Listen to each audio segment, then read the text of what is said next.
we will pick up with you all basically at the top of Firefinger. For what it is worth, the two of you can roll perception checks here as you kind of go through everything between the bodies and their actual like kind of camp here.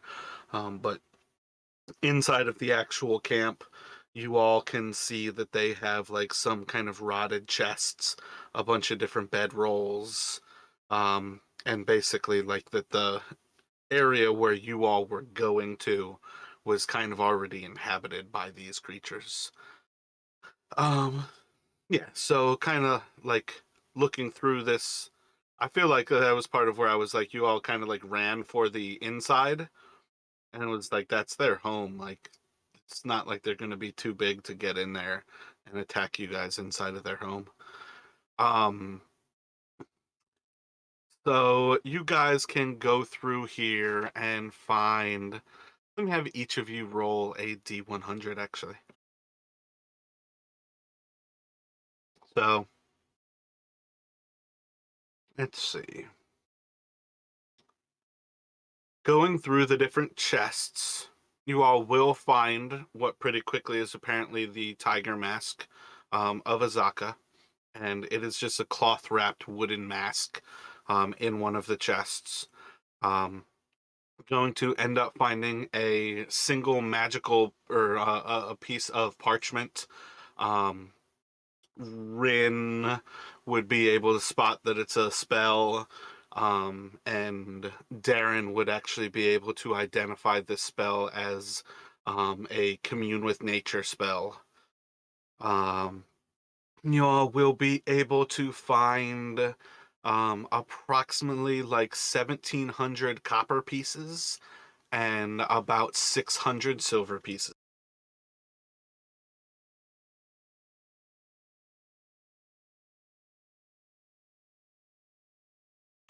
And going through all of the actual coins, you all can spot about four different gems inside of this.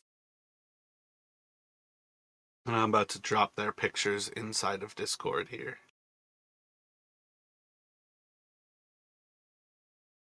So you can find three corals and one alexandrite in these different chests here.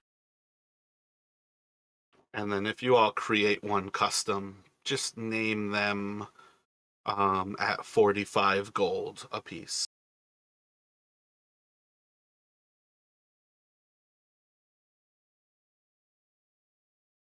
And that's more or less kind of just assuming like based on the size and like the actual like occlusions and like perfection of the actual gem, what it might be worth. Again, all of my items, there's a certain sense of you can get rid of it really quick and you'll probably get a lot less. You can get rid of it quickly or within like a day or so and probably get close to a trade value, or you can take some time and potentially get more than the trade value.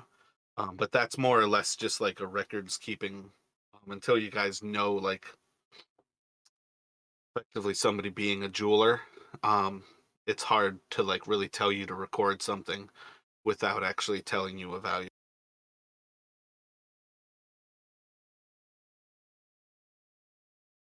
But that's kind of like the big find from up top here. Going through the different creatures, if you all wanted to collect anything from these actual creatures, I believe. Let me see real quick. One second. My bad.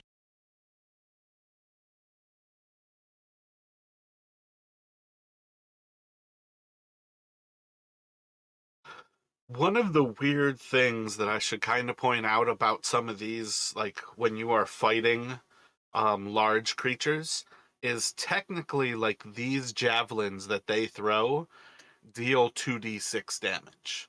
So if you were to pick these up and actually use these, because they are oversized, I think you attack with disadvantage, or it might be without proficiency. I would have to look that up. But like these weapons in particular always do 2d6 damage. So part of what you would find here searching through their bodies is probably approximately like is average like a 5 6-ish. Probably like 7 javelins that are like recoverable.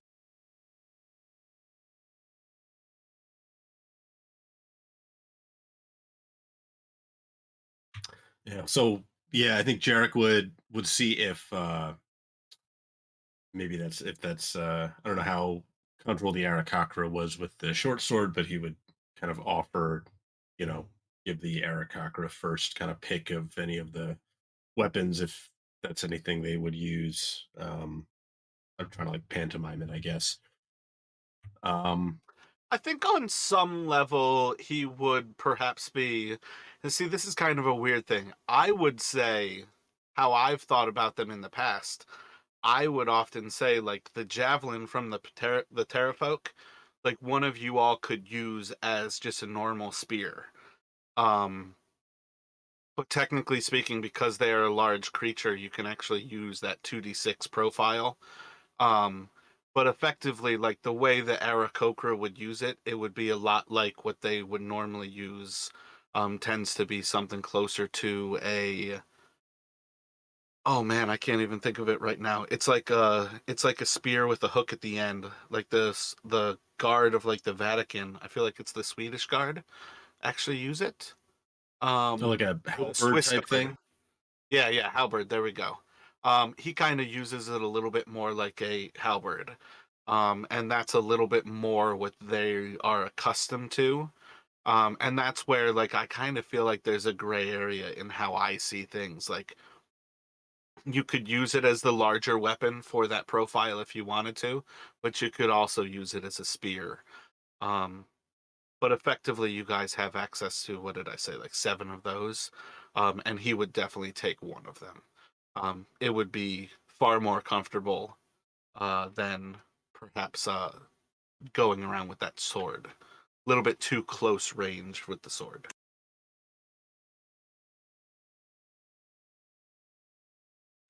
Yeah, so I think Jarek will probably.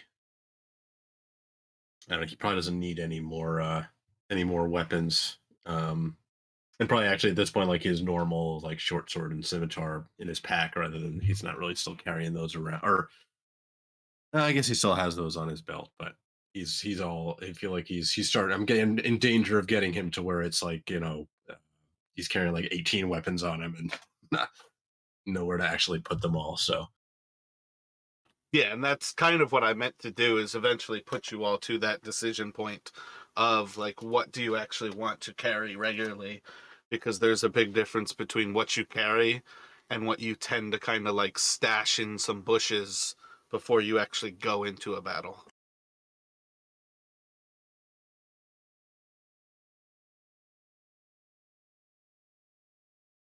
But at some point, assuming that you all basically climb down out of Firefinger, we can actually commence a point where you all will have Eku with you, and she actually speaks. Um, what is it called? Aryan? I feel like Aryan is actually the wrong word by a I think bunch. Orin is the Yeah, Orin. elemental air elemental language.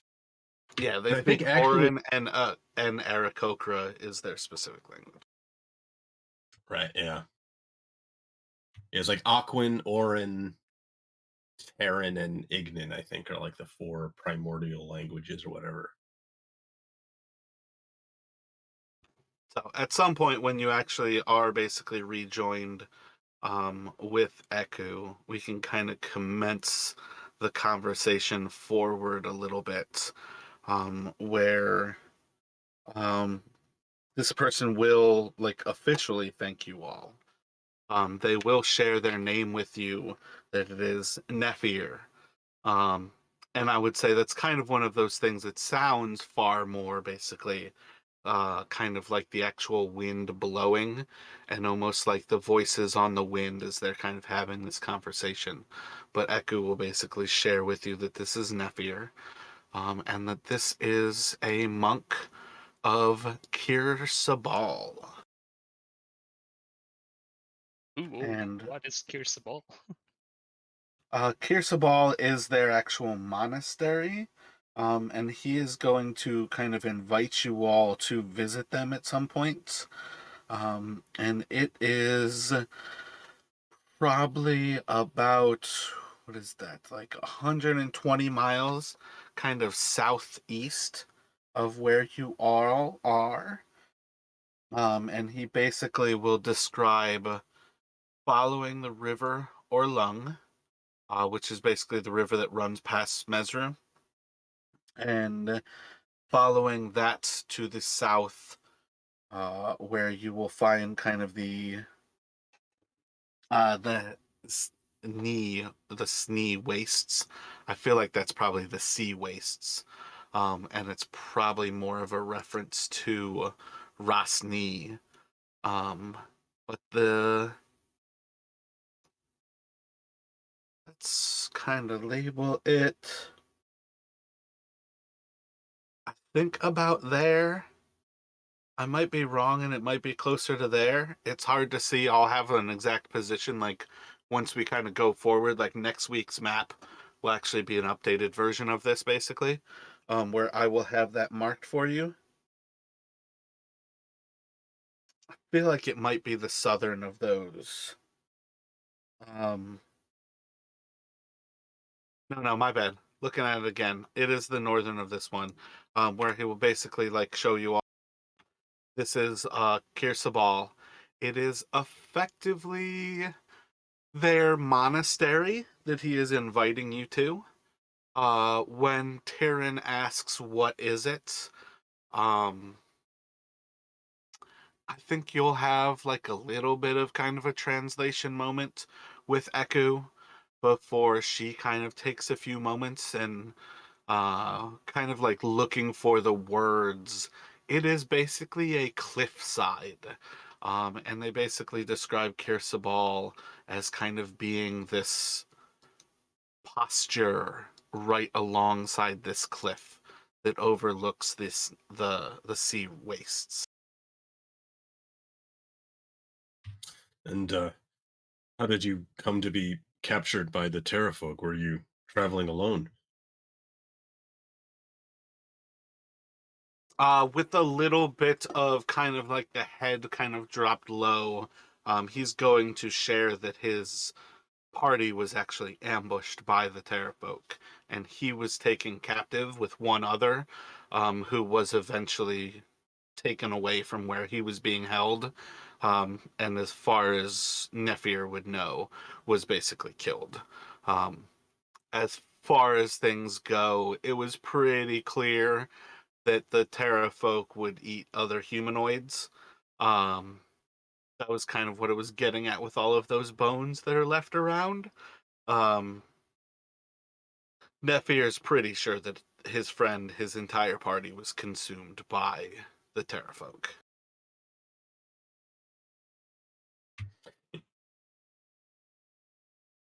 Sorry, I had that cough. Yeah, so Jarek will give his condolences on the loss and thank him again for his help in the fight. Not sure we could have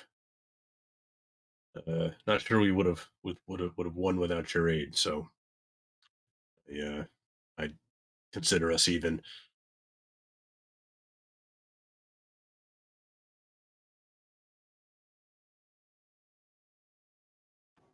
Yeah, so he's not necessarily going to hang out terribly long before heading out on his way. But again, he is inviting you all to come to Kir Sabal at some point.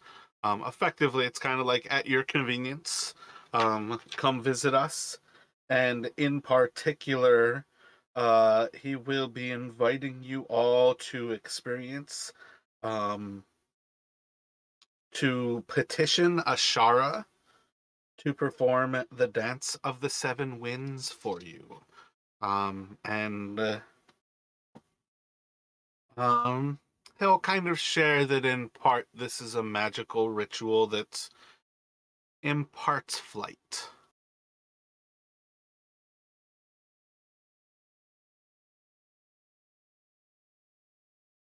Well, I am honored for the invitation and hope we can take you up on your offer soon.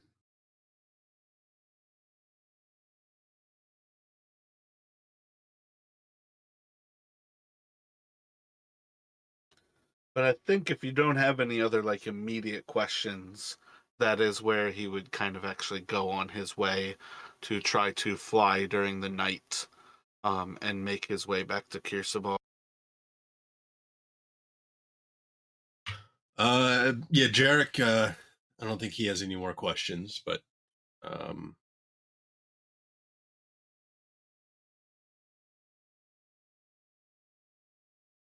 I don't know if Taryn, if you had any. I was thinking a bit for there, but no, Taryn doesn't have any either. Not any pressing, at least. That can't wait until we see him at Kir Sabal.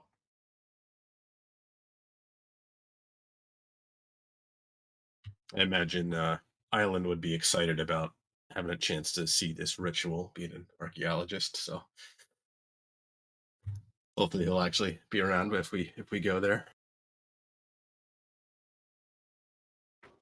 So, assuming that you all take the time to rest here, do you think you would rest in Firefinger on like one of the levels of Firefinger? Do you want to clear away from Firefinger?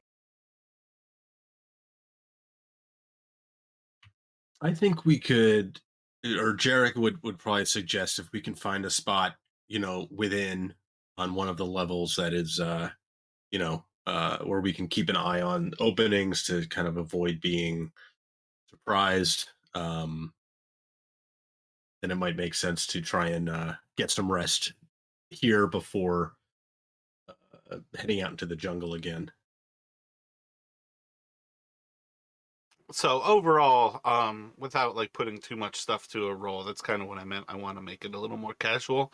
I think between five of you, we should have the concept that at very least Taryn, I feel like, was pretty solidly picking up on the fact that the lowest two levels of this, like open kind of chimney that climbs up Firefinger was never used by the Terrafolk.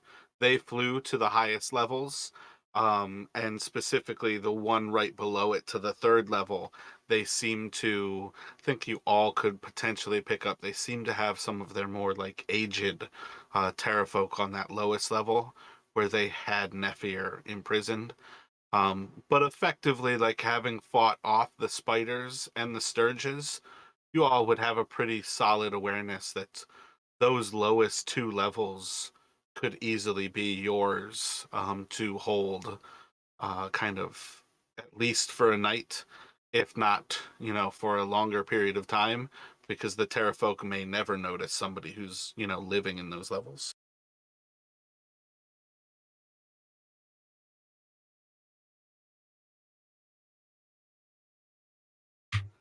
So, if you guys, if I can just have the two of you, um, let me have each of you roll.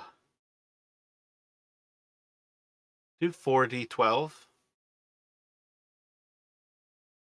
for a total of 8d12. Excellent. Chris, roll a d3.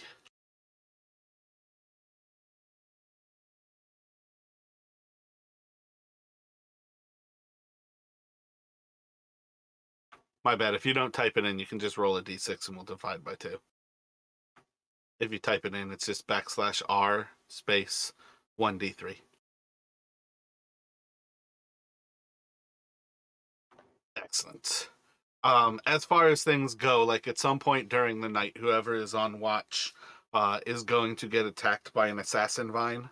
There's only a single of these vines that is going to attack you all. So as everybody wakes up and fights it, you guys will be able to kill it pretty simply here. Do the two of you have any interest in fighting an assassin vine? At this point, I think the two of you versus one, you will find it is a far easier foe than any assassin vine you fought previously.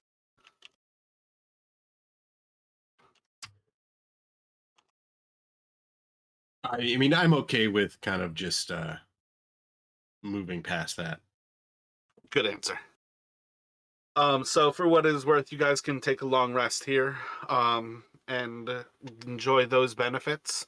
And then, what sort of thoughts do you have as far as, let's see, you probably have, I think that's like 60 or 70 miles left of the forest to Mesro. You guys can cover probably about 10 miles in about 4 hours of travel. So it's kind of like 2 long days or 3 days at a little bit easier of a pace to make it to Mesro. Um, what kind of thoughts do you all have there? Do you want to take any sort of the same precaution leaving Firefinger of trying not to travel during daylight and trying to travel during rain if you do travel during the daylight? Or are you going to assume that Firefinger and the Terrafolk are at least safe for now?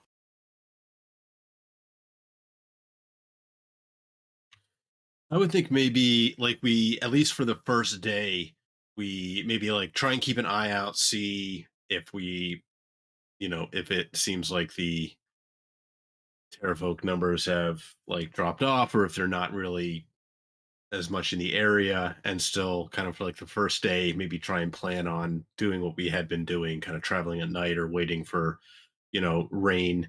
And then if it seems like maybe, having dealt with them at Firefinger seems to have, even if just temporarily, kind of um, made things a little clearer, then maybe move back to a more normal, just like regular travel pace would be kind of Jarek's thinking. Does that sound pretty good to you, Chris? Sounds perfect to me. So if you all kind of approach that first day with a little bit more hesitancy, and trying to like keep the safety of, just in case they're flying creatures, they can cover a lot of ground. It's not really clear whether you've killed enough to say that you've wiped out this nest, or if they really are just kind of itinerant and there tends to be this many who sleep here at any given night. It's probably a safer move to kind of approach it how you are. The first part of the day, kind of classic, like misty and rainy, but it's not really like a heavy rain that's more abnormal. And it's kind of one of those weird things where a lot of like a rainforest, sometimes the rain is not necessarily big, high cloud cover. That is the type of thing that is actually sheltering you from something like these flying creatures versus like water is constantly like pouring down from trees from previous rains. So a good chunk of the first day is going to pass by while you all are basically sheltered in Firefinger, making a little bit more precautious of a morning, um, where you all will have some time to kind of be a little bit more like in with your thoughts and actually like approaching things a little more carefully.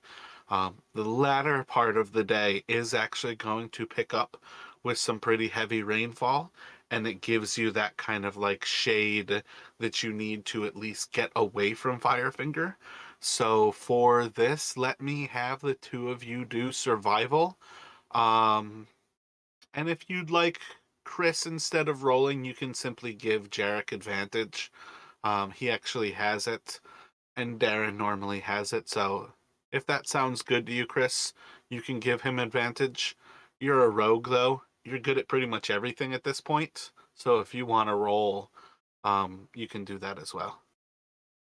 I mean, I think I would prefer giving an advantage because my survival isn't all that good, to be honest.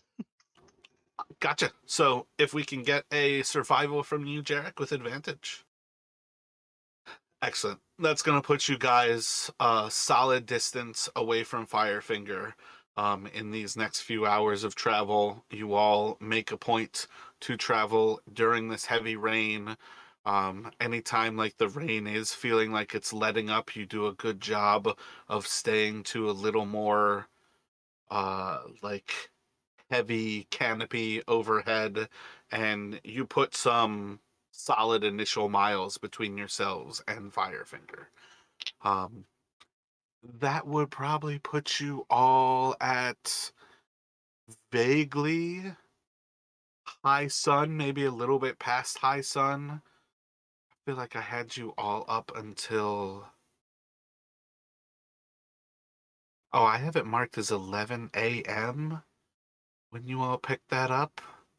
So you really had time that day. For some reason, I was thinking we had you all climbing the tower at night. I wonder if I messed that up or if I just jumped forward, assuming you took a long rest. Did you guys already have long rests on your characters when we started today? No, because we were exhausted when we had pushed through. I think for that fight with the Terrafolk, and then I don't think Gotcha. we had rested after that. But I lost track of exactly what time it was. Yeah, but we got to Firefinger at night because we were climbing in the dark.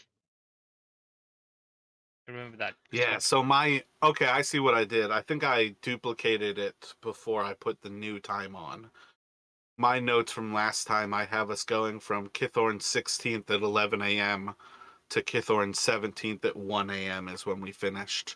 So, yeah, I'd say at this point in your day, after basically a certain amount of time passing once you've woken up, but it was effectively clear skies, to when you actually started to travel under rain, that would put us vaguely about like setting of the sun, like dusk time. And this is where, if you all want to continue to travel, you still have time that you could put more miles between yourselves and Firefinger, but you're also not necessarily ready to sleep. And you guys can kind of make that decision. Like, do you want to try to go for a longer day on this first day, or just kind of settle for um, approximately, we'll call it like 10 or so miles of travel?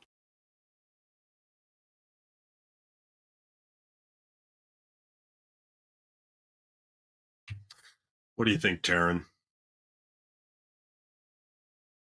I think we could push a little bit, try to get the Messer a bit faster. Yeah, I see no reason not to press on a bit farther.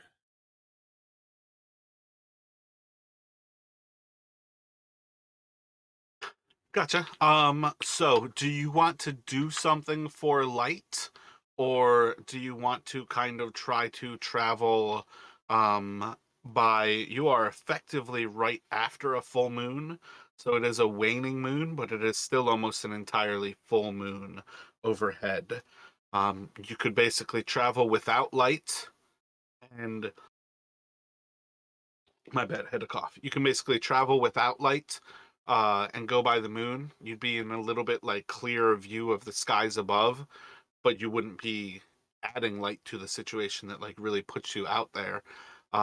Or you could use something that actually adds light to your life and travel a little bit safer, but perhaps a little bit more evident to something that might be looking down from above.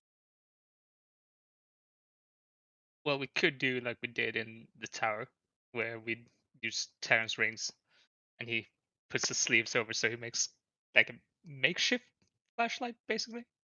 I think we made it like that. Yeah, I mean after the near drops up on Firefinger, and I imagine there's all sorts of nasty things we might want to be able to see if they come at us. Jarek's definitely for some kind of light. Gotcha. So with that, perhaps we'll move a little bit slower, as the rings are definitely meant for stealthily moving. I think I said they give you 10 feet of bright light. They're very much like meant for a rogue to sneak around places. But let's have the two of you do survivals here, as Taryn will be a part of leading this. And actually, you know what, Taryn, you can use your proficiency bonus from perception. So feel like um I feel like survival and perception are the same stats offhand. I think they're both intelligence. They're both wisdom. Yeah, yeah, there we go. Bam. So you can basically make a perception check, which is effectively a survival plus your proficiency from perception.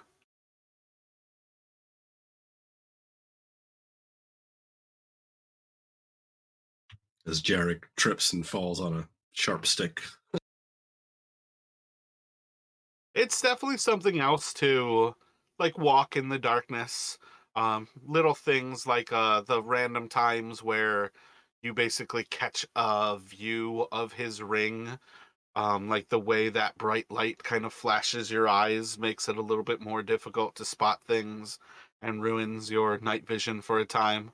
But it still works out quite well. It's not necessarily that you like fail at something kind of miserably. It's definitely a learning process for Jarek, and it's definitely one of those things where the teamwork helps. Yeah, so yeah, Jarek would be sticking close to Taryn, obviously, and but kind of more letting him kind of lead the way with the light source, almost trying to like will his kind of eyes to adjust better. But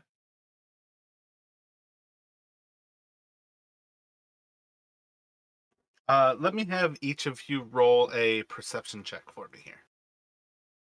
All right, so while you all are traveling through the night here, um, or through like the first kind of hours of night into the dusk, you are going to come upon a point where you are traveling.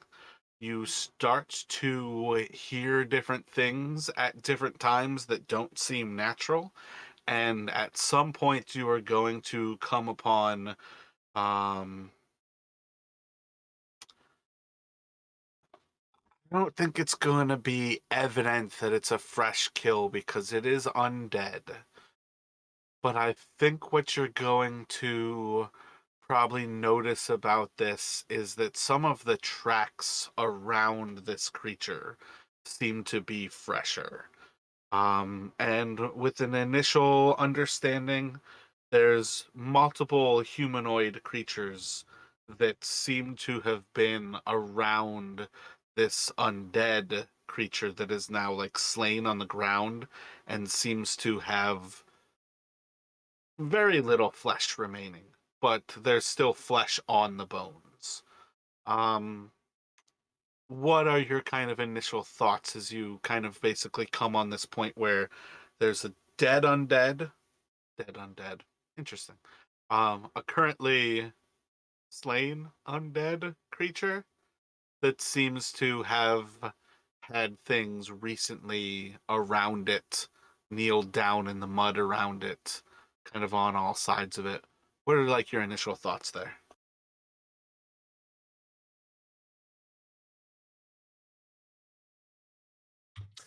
so Jarek is not sure how much he's going to be able to get, given it doesn't have too much flesh. But if he can, maybe kind of asking Taryn to kind of shine the light close, he's going to see if there's any way for him to try and tell maybe um, what kind of weapons killed this thing. Like, does it look like it was bludgeoned, or does it look like there could be like lacerations, like a stab wound kind of thing?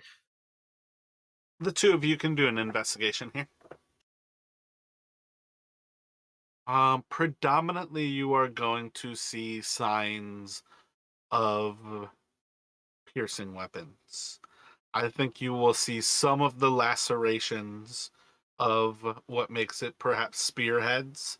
And I think both of you can kind of pick up on that. Um, Taryn is going to perhaps notice signs that some of this flesh was also torn away.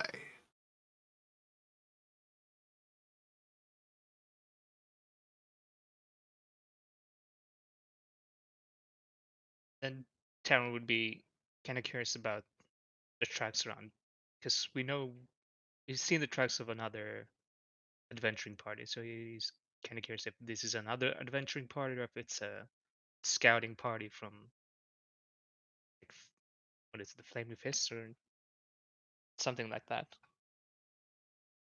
that might have come across it.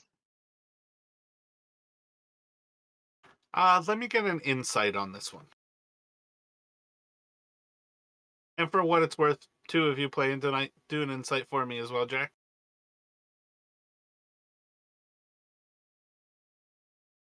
Excellent. One thing that's going to throw this off from most of what you've seen is that these are very much barefooted creatures. From what you can tell, this is going to kind of throw you towards this is more native, like wild Chaltons or wild native humanoids that have been around this. And hmm, I think with the bits of time you all have kind of spent in towns and like with the people of Camp Vengeance, it's enough to kind of pick up that perhaps some stories that you might have heard of cannibals that eat the undead might be a little bit more true than not. Oh, that seems like a horrible meal. Undead flesh. Oh, why anyone would eat that willingly? Can't really figure that out.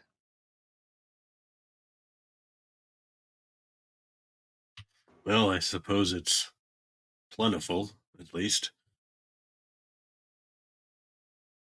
But no, I agree. I agree, Taryn. It's rather stomach churning.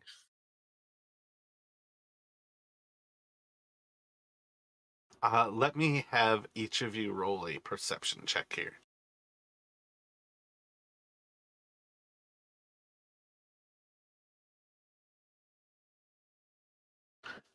Taryn, as you kind of like make this connection, you're actually kind of going to also cluing into yourself that perhaps they're not actually that far away either. They probably were here pretty recently, and it's entirely possible that they have left this kill in noticing your approach.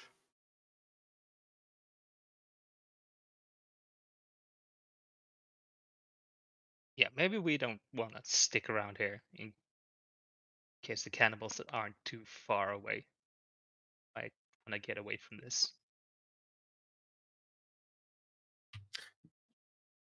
And leave them to their meal. Sounds that sounds fine to me. Yeah, because well, I find it very disgusting the undead eating. But I'd rather they eat the undead flesh than my flesh, so it's that. As long as they're killing undead, I suppose shouldn't judge their other proclivities. Oh, I'm gonna judge. I'm gonna judge hell of a lot, but yeah, as long as they're not eating me, it, silver lining and all that. Let me have each of you roll. Oh, I'm gonna be real mean on this one. A D4.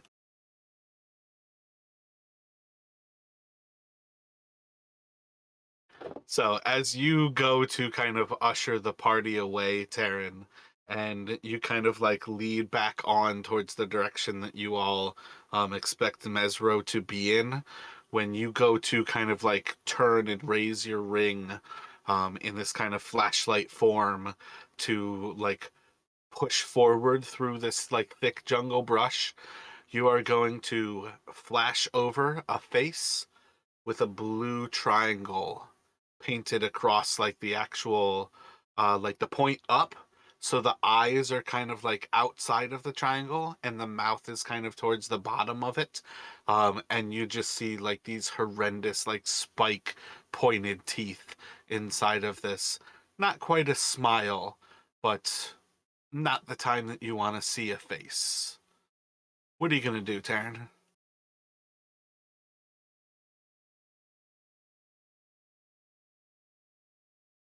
Can I ignore? Just yeah, this isn't happening. Just fuck this shit. Um, an ignore. Let me think. Roll a performance check, and I think at disadvantage. So as you go to just kind of walk away from this creature, it is actually going to leap out of the brush at you. And let's see.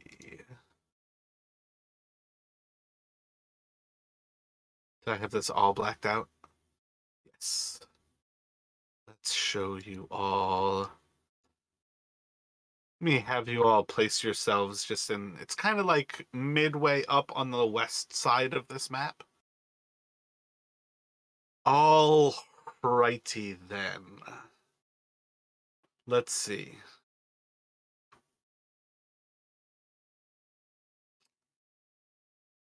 This is one of those moments where I'm tempted to start on Terran's turn because of how it went, but at the same time, the Sword of Warning is basically going to tell Jarek to be on point. So I would say, Jarek, I'll give you the opportunity to basically ready an action for. You can kind of decide your trigger here. But effectively, what I'm going to say is the Sword of Warning is telling you you're about to get attacked. You get to decide how you want to deal with this trigger. Okay. Do I have the opportunity to move as part of that? In the long run, I'm going to say no. I asked you guys to place yourselves, and that's where you placed yourselves. So that's where things are going to kind of kick off here. Gotcha. I was And asking because I was gonna essentially ready an action in case, like I was gonna try and move up to see if something attacked Terran, but I'll just ready an action if something attacks me to I'll so retaliate.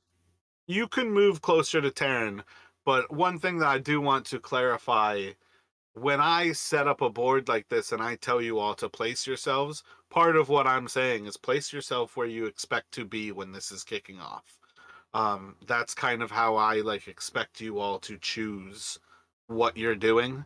So you can move closer to Terran, but we'll assume that that's where you placed yourself because that's part of what I like. I like having the strategy of a board, but I like doing theater of the mind better because theater of the mind is purely saying, where do you think Jarek is? And if you would Yeah, be close to Terran, then place yourself next to Terran. If you've got a little bit of space in between yourselves as you guys are investigating this creature, kind of how I see it, how you place yourselves is basically like the undead creature is almost between you. And this is kind of that moment where he spun and he's looking kind of to the north when he sees a creature. But if I drop that yeah, guy there, that's like the undead corpse with how you guys placed yourselves.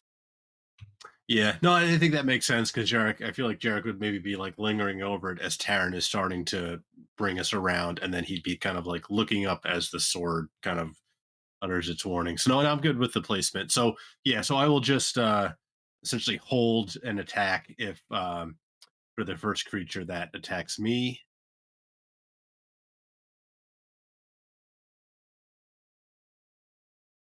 Or actually, it makes I think no, it makes more sense to or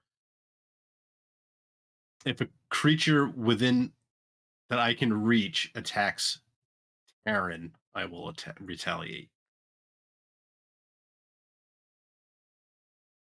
I think the problem with that trigger is that it's only the space where that zombie basically is, like where the dead creature is. If you just, I mean, you don't even have to have it be something that attacks you. It can be if a creature is hostile and you can attack it, kind of thing. Which is basically if something comes out and attacks anyone in your party, that shows it's hostile. If you can reach it, you'll attack it. Okay, yeah. In that case, That's I'll one do thing that. about the triggers. Like in general, it's like if it's hostile, I want to attack it. If it's the first thing that I see, I want to attack it. First thing that I see, you can often attack before it has a chance to show whether it's hostile or not, and that will often give you a chance to attack. Like if you kill it before it ever has a chance to attack. Where if somebody says if it's hostile, that also means that you're not going to attack it before it has a chance to hit, but you're also never going to attack something that's friendly. That's kind of where I do the distinguishing on how the triggers work. but hostile you'll attack is perfectly legit.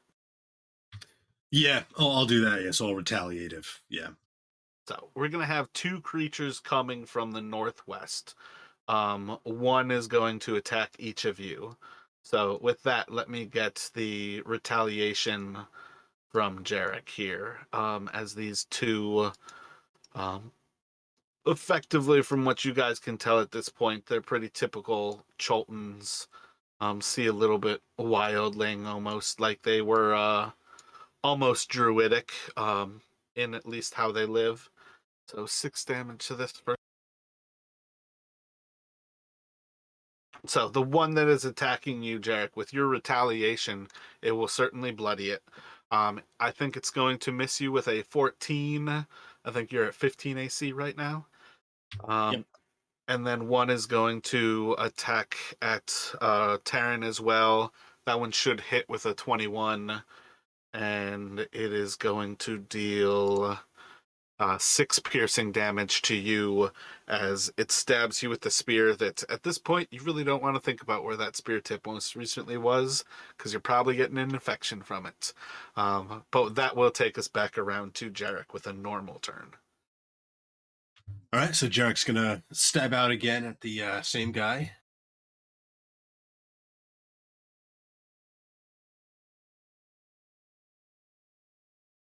And as he's kind of moving to try and get closer to Taryn, My bad. I didn't even notice that that was the same one, but yeah, that will definitely kill that one.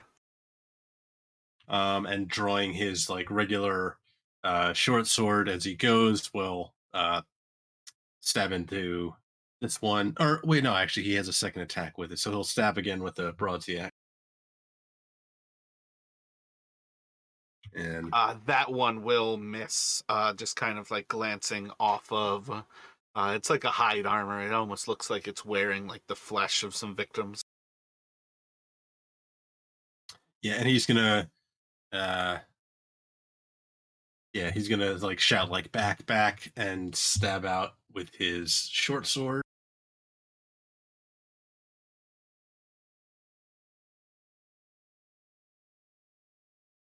The short sword is going to solidly connect. Oh shit, I forgot you got sneak attack now. 11 damage is going to. That's going to be a solid kill on that one. All right, and then with the last bit of my movement, I'm just gonna move over next to Taryn here, and Gotcha. yeah, So just be as kind you of looking take around. that place there, you're actually going to bump into this initial figure, that Terran was kind of like looking into this blue triangle of the figure there. And let's see, he is going to attack for Jarek. As he kind of draws his spear out to you, he's going to glance off of your armor. One of the next ones, I think they're all pretty much going after Jarek, but the last one here. So, um, I'll move them in a second here, but these are going to be the next two kind of closing in on Jarek to attack. Each of them will have 16, so they should each hit, and they are both going to do 4 piercing and then 6 piercing to you for a total of 10 piercing damage to you, Jarek. And then the last one is going to close in on Terran and stab out at him, should also hit, and this is going to do 8 total piercing damage to you, Terran. And that's going to take us back around to you, Terran. What would you like to do, good sir? Effectively, as long as you attack any of the ones that are attacking Jarek and not attacking you, you have sneak attack on them. If you attack the guy who's directly to the south, he's the one you can't sneak attack at this point. Yeah. Well, first things first, summon the daggers. Because they're not out yet. So get Yeah, that. as far as things go, part of me warning you guys, like how this went down, I don't expect you guys to not have your weapons, more ready than that. That was part of what, like, your initial threat, you guys should have had weapons drawn when I said cannibals. You know what I mean? Alright. Yeah. Well, I mean, you should have. If this you're one. not thinking about that at this point, I want you to realize that Taryn is in this situation, and Chris might be a little bit more relaxed than Taryn would have been. Oh, definitely. Wait. But the part of what I'm saying is you should have both of your attacks this turn. Okay, thank you. Well, I'm gonna stab out at the one right of Jarrett, then, the one that scared the crap out of me. All right, so to reinterpret the damage on this, the 7 is the attack. That 1 piercing is because we have it set up as 2d4, right? Yeah, so Yep. 8, total of 14. These guys max out at 16 hit points, I think. No, they max out at 18. He's going to have 9. He is going to be one-shotted by you.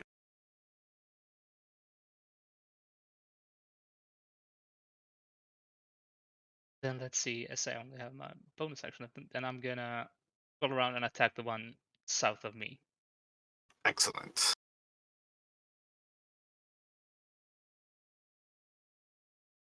Solid hit. This one's going to do 4 piercing damage. It will put him mortally wounded. And that'll take it to Jarek. What would you like to do?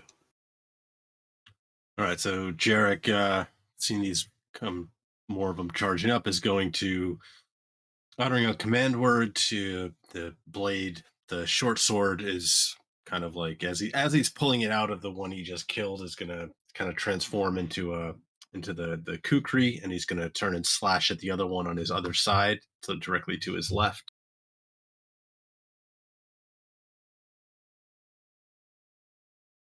And then again,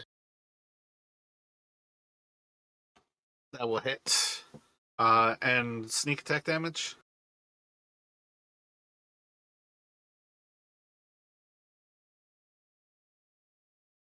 That will kill. So I think that puts you at 4 with your weapon now. I think that was the fourth, yeah. And then I'm just going to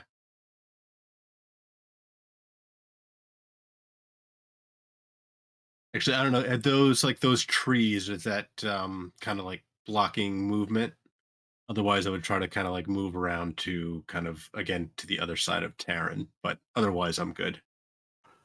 That was the guy who was like west of you that you just killed. Right, yeah. And then I wasn't sure So like you're if thinking like, can you move basically like to the west? Yeah. I mean, as far as things go, like it would be difficult terrain at worst. And you easily have that movement anyways. But I would say in general, the difference between this map and what I was trying to describe was a little bit thicker jungle that you guys are currently in. So I would say it sounds good that that's difficult terrain, but you could definitely get to the back of that guy. okay, yes, well, yeah, come around like that, and that is And Jarek's I mean, turn. if you wanted to, you could close to that position as well, Yeah, that makes more tactical sense. Yeah. because that's 3 spaces of movement. And, well, I mean, realistically, you could move through Terran, and it's you can make that move really easily in many different ways. Yeah, that sounds, yep, that looks good right there.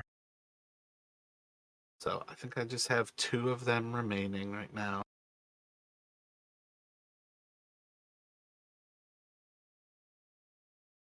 I did the wrong one, but it doesn't matter. So let's test. It's going to be 1 on each of you. So we will do Taryn and then Jarek. So Taryn attack, 13 misses. I think you're both 15 AC right now. Is that correct? Yeah, I am 15. And then Yep. the one on Jarek should hit, and it's going to do 6 piercing damage to you. And they're both going to stay in combat. So it's going to go back around to Taryn. The one south of you is bloodied. The one to the west of you seems to be bloodied in a not their blood kind of way. All right. Well, I'm gonna stab out at the one west of me. Excellent. That's going to be a solid hit, and it will eviscerate him as it will kill. And then back to stabbing the mortally wounded one. And a crit for even that little. I mean, it's still 10. It's almost the most amount of hit points that they can have is certainly a kill as well. I feel like just as Terran's like eviscerating this last one, Jarek's like shouting, like trying to take one alive, but too late. I mean, technically speaking, at any given point when you guys are attacking in melee, you can always choose to not make them fatal kills. Um, and that's the type of thing that, even early in the combat, when Jarek took one out, you can knock it out. Yeah, no, I was more along the lines of like it like occurred to Jarek belatedly to try to take one alive, and he didn't have time to tell Terran before Terran stabbed him. Gotcha. That's fine. Um, yeah, I mean, if you guys make it a habit of like the first guy that you take down in melee, that you want to knock them unconscious, you can do that. And the worst case scenario is you might find out that they have a healer in their group. But in general, like healers are a rare thing to just be traveling around, that you're going to have a magic user who heals somebody that you knock unconscious.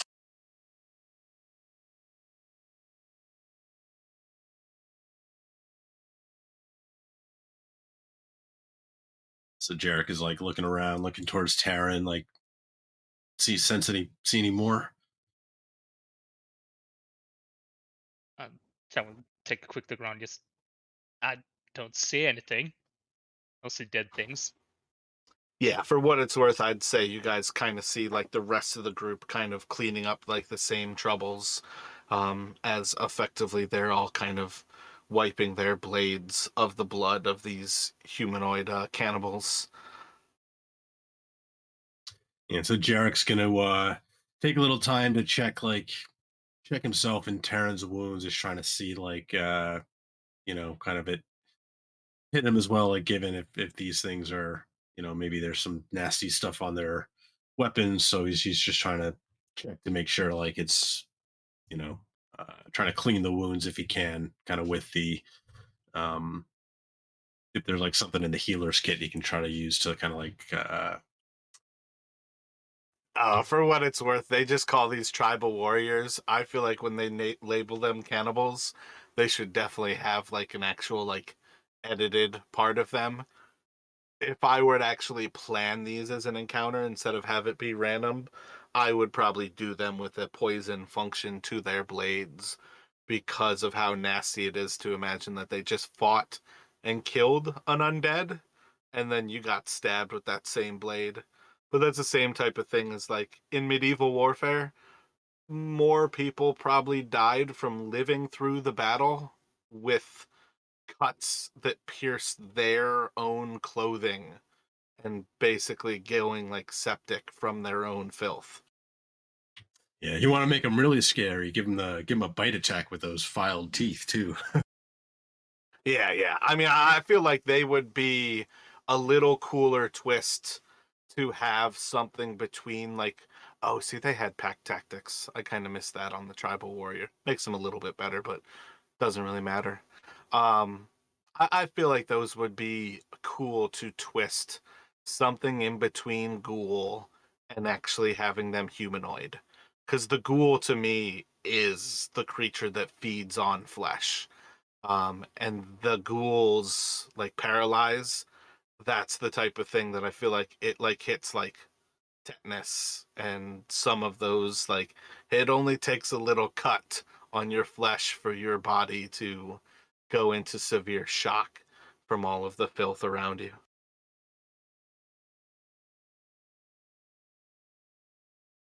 Yeah, yeah.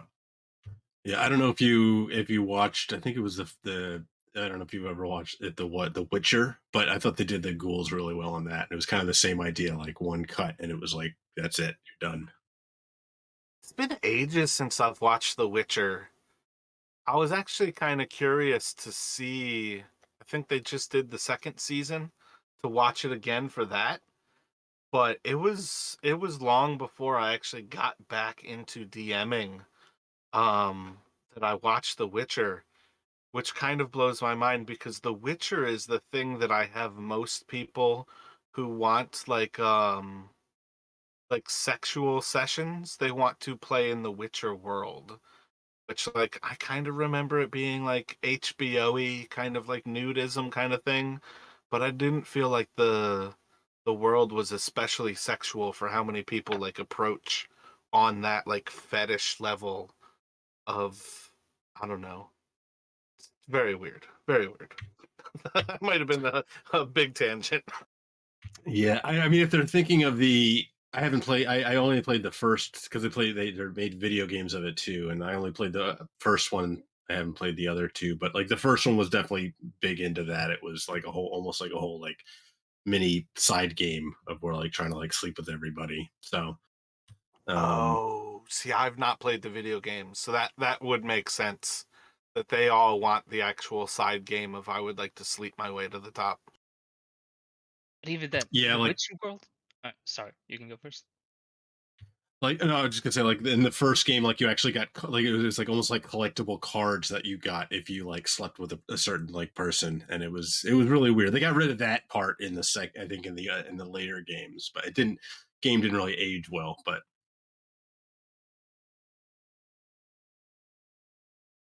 Yeah, sorry, go ahead, Chris. yeah, right. It was just gonna.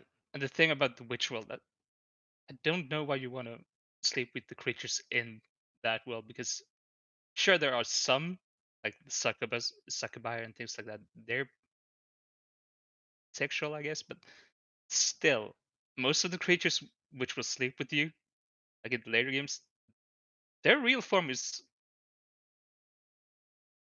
often very horrifying.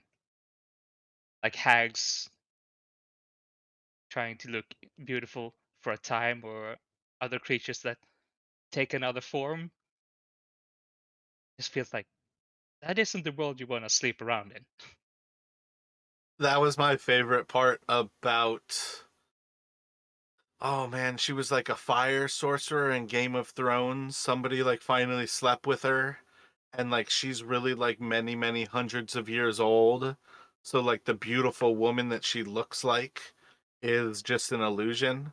And like they wake up beside her the next day and it's like this 900-year-old woman, like just a shriveled little raisin. And it's just like, you fucking fool.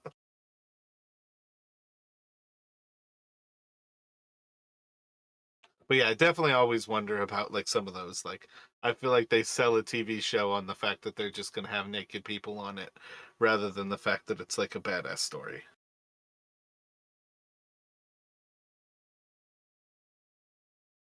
So we've got this little moment in time where you all are kind of again like passing through. I think you'll still kind of cover that same general area of you're probably like 15 to 20 or so miles away from um, Firefinger as you approach kind of like maybe 20 degrees or 30 degrees of the moon rising through the sky, and you all can kind of like make that decision to try to like turn in easy and travel during the day tomorrow, or whether you actually want to capitalize on the night and basically sleep during the day again tomorrow.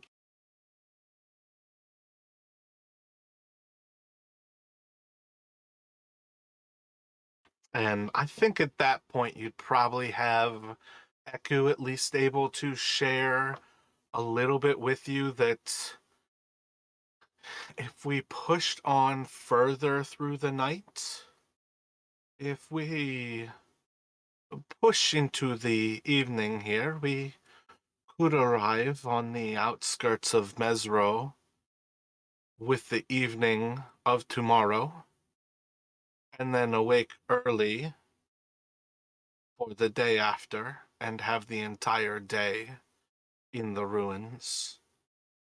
Or if we sleep now, we would have to travel all of tomorrow, and it might be difficult to make Mesro, but we would have the same option. And kind of confirm that you guys could do 2 days of travel and probably make it to Mesro.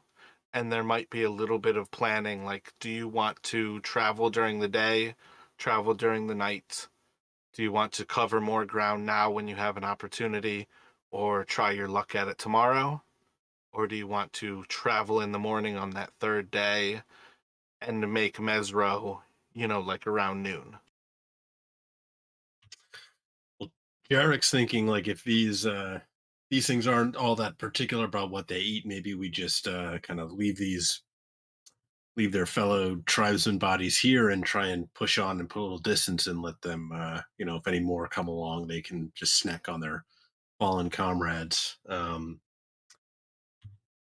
And yeah, so he's good with trying to push forward some more tonight and trying to make it by you know uh, the next evening with the idea that maybe they'll spend the day kind of the daylight hours more resting or uh, recovering.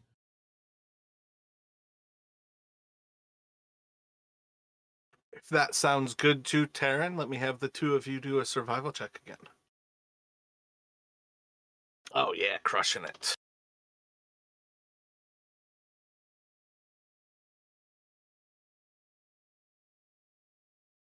All right. So as you all,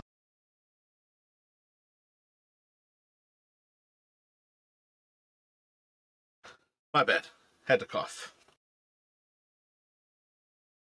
So as you all progress forward, I'm astounded by how close I just rolled to an artist's encounter, but it is the wrong area for it to be so. But still quite surprising to me. Um,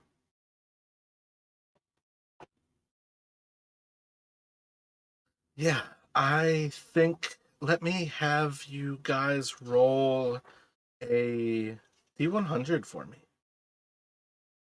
Oh, my apologies, D20.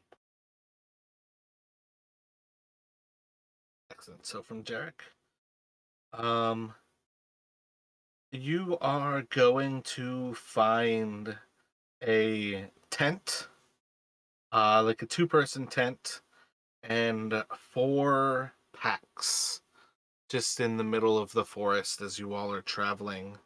Um, and as you kind of look around, let me get perception checks from you guys here.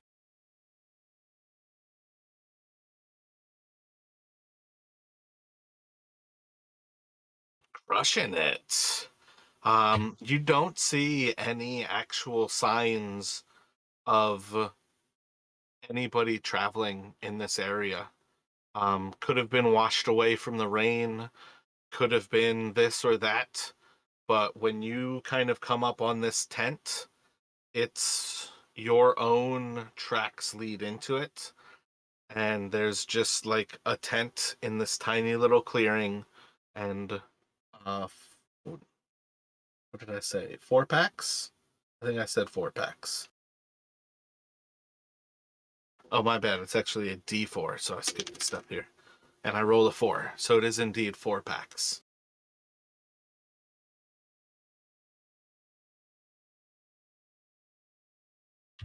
So Jarek's gonna kind of like as he sees this, but not really seeing anything else. He's kind of his hackles are a little up. He's gonna kind of turn towards Taryn, like just we proceed cautiously, but probably check this out. Yeah, I'm all with that, obviously. At least, well, there's probably won't be any more cannibals, at least. I think they have packs like that. I think Jarek's going to, if there's like a loose twig or something on the ground or it's like stone, like he's gonna just like pick it up and kind of toss it towards the tent just to see if anything like moves at the sound or anything like. You can do that. Yeah, it's just going to bounce off the tent.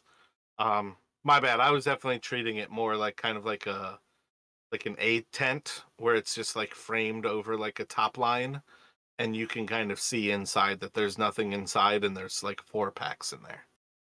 Oh, gotcha. Yeah, in my head, I was thinking like a camp, like an actual camping tent, like a yeah, closed up one. No, but that makes more sense. Yeah. Yeah. So I guess yeah, Jarek would kind of weapon out, start moving towards the towards this tent. He might turn towards Taryn and suggest maybe we you know, it should light up a torch, give us a little more light, so we can if we're going to be investigating this. Taran will turn on his rings at that. Just got sunlight.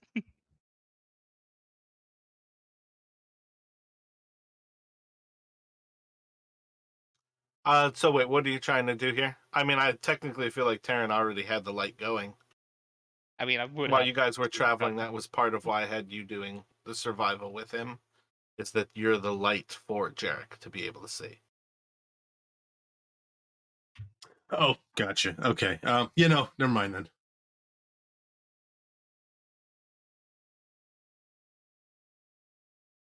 Yeah, so are we stealthily moving up to the campsite to check it out?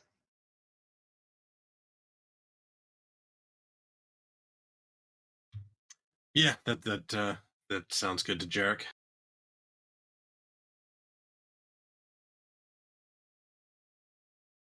So what are you guys thinking here? Like, I'm pretty much describing this as you guys are finding an empty campsite.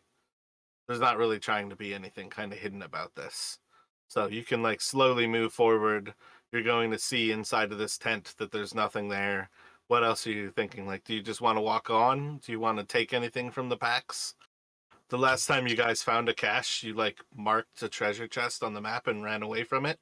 Like, it's not a trap. This is things that you guys can take because there doesn't appear to be any signs of anybody walking in this area for quite some time. Yeah, so yeah, Jarek and would move to check you know, start checking the packs. Get some like Taryn, like check a couple of the others. Get right on it. So the Explorer packs are a particular pack like from the PHB, and that's what these effectively are, where you all can basically recover up to 18 rations from these 4 packs.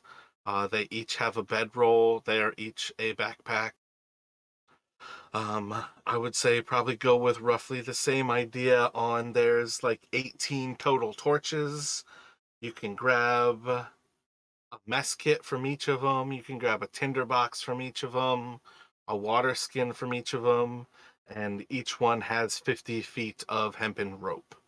So effectively, besides the things that are like consumables, there's an entire explorer's pack times 4. As far as the consumables go, we'll say it's a total of 18 torches and a total of 18 rations left.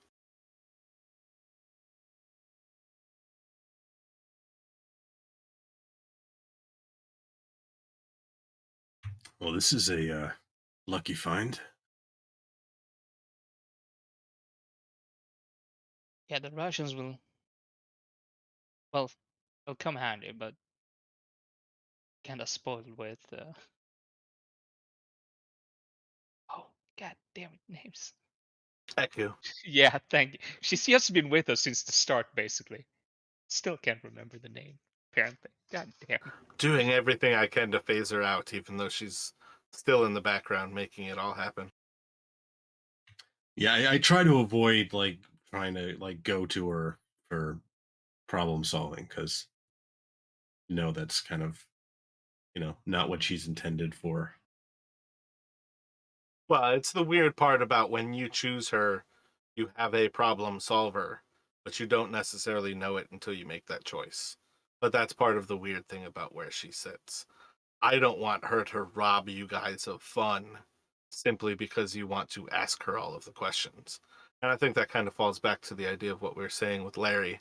Often he is asking so many questions that I feel like he can actually ruin his own fun.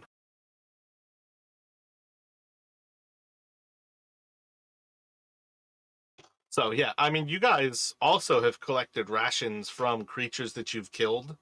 effectively, I think of it as like one of those things. If you slay a beast and you take the time to dry some of its meat, turning that into jerky is making rations. So I think you guys are probably pretty solid on rations. I think you guys are probably pretty solid on torches because you have a lot of like non-consumable light sources, but you have those two things to refill anything. Um, the two-person tent, we haven't really talked about the fact, but I think you all did purchase tents earlier. It might be worth collecting up this tent. And then the real question I would say is actually, does anybody want extra rope? Do you want to carry the weight of an extra rope? Um, but that's kind of the big thing is like, this is just an extra opportunity. Might be a little bit better on a DM who's a little bit more destructive to things like your rope, but in the long run, I don't really try to consume your items like that. Yeah, I mean, Jarek will suggest we just pretty much go ahead and take it all if we need to, drop it later or stash some of this stuff somewhere. We can do that, but if we can bring it with us for now, we might as well.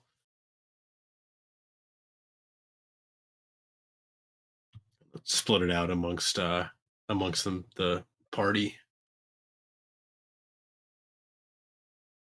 I mean, I Gotcha. don't know. So for what it's worth at present, if each of you want to add an extra explorers pack to your person, I feel like you can search that on D&D Beyond.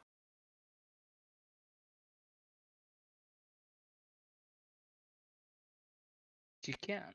So just add one. And then the big thing there would be to reduce the actual the torches that it adds and the rations. Um Effectively, if like the two of you took 9 and 9 of each, it would mean the other two packs have none. But I think what we could do, 2 with 4, 2 with 5, and that would like satisfy those 4 packs.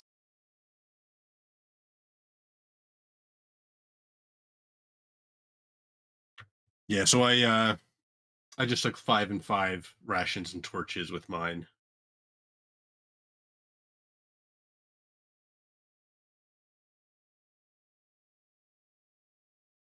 Which I'll go for then. So I just added 1 for Darren, and I'll reduce his by a little bit. So I gave him the 5-er, and then I might do Rin with the other. And then again, you guys can kind of keep track of the idea that perhaps the group might want to drop those off at some point. Yeah, Rin and Island have 8 strength, is why I didn't know which one to give it to. But otherwise, you all can basically decide, do you want to camp here, or do you want to kind of move a little bit away from it before camping, but you are getting close to the point where you should find a resting point.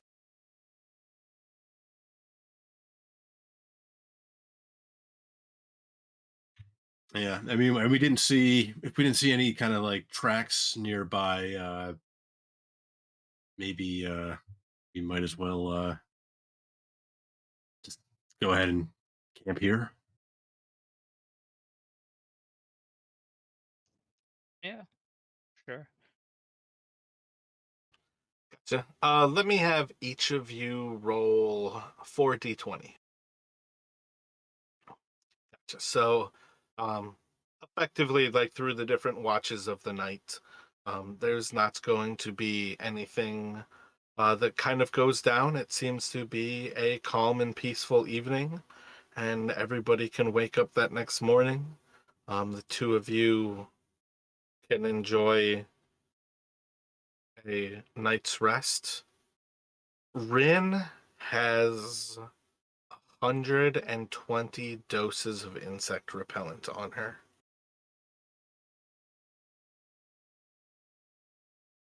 120 doses. That's a lot.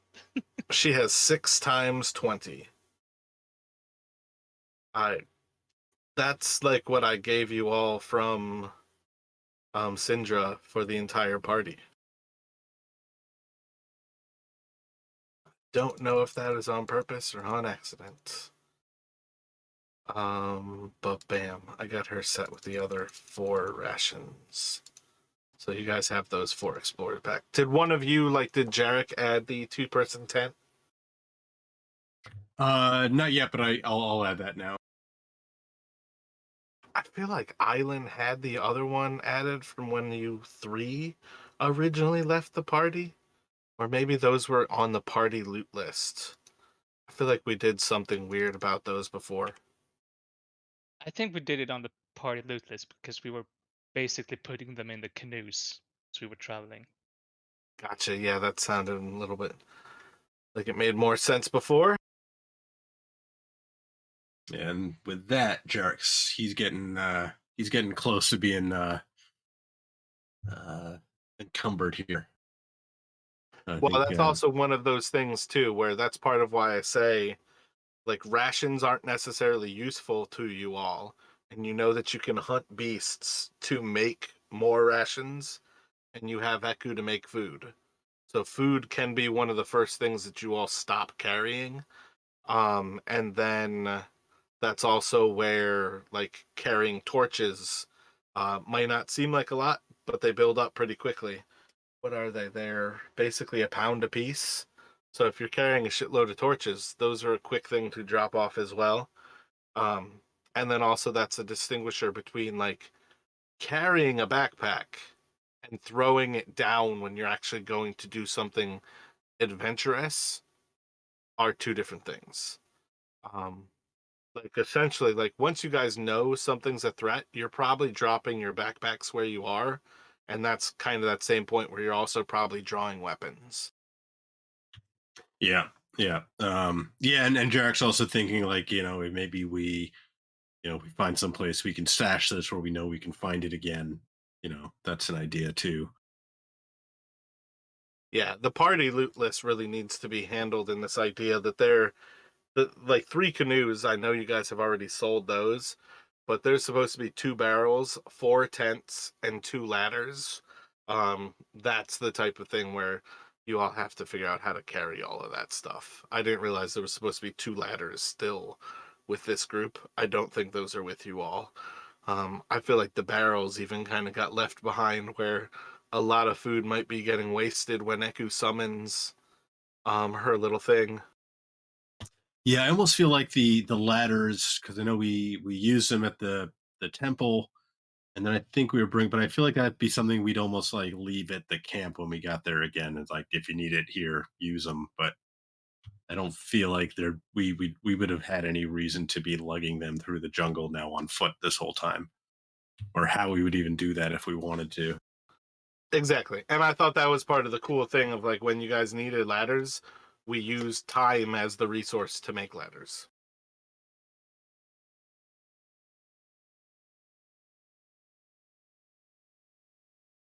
But you guys can kind of get those set.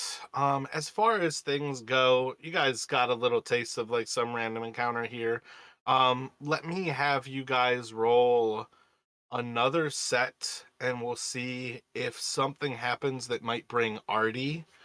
Not necessarily looking for any combats per se, but let's do. Let me have each of you roll a D100 here. Because I'd rather get to Mesro with these last 2 hours kind of thing. Oh, whoops! Ignore that second one. I didn't see it actually rolled the first time. Gotcha. I'm looking at your passive perceptions. I think, Taryn, you have over a 13? Yeah, I have let's see, 15. 15? Word. So yeah, this pretty much kind of stops. One of the things that is going to kind of affect your days as you all are finishing off this like travel towards Mesro is at some point you are going to see a familiar kind of blue mist that you all encountered back when you were last on the River Soshin Star, when you were kind of being drawn towards it with the flow of the water.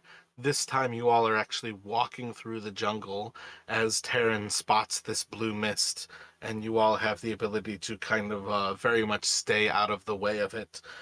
Far more dangerous if it occurs when you are camped, but you can basically recognize that there is um, what's kind of known. I think, yeah, once you point it out to Echo, 100% she would know to call that mad monkey mist.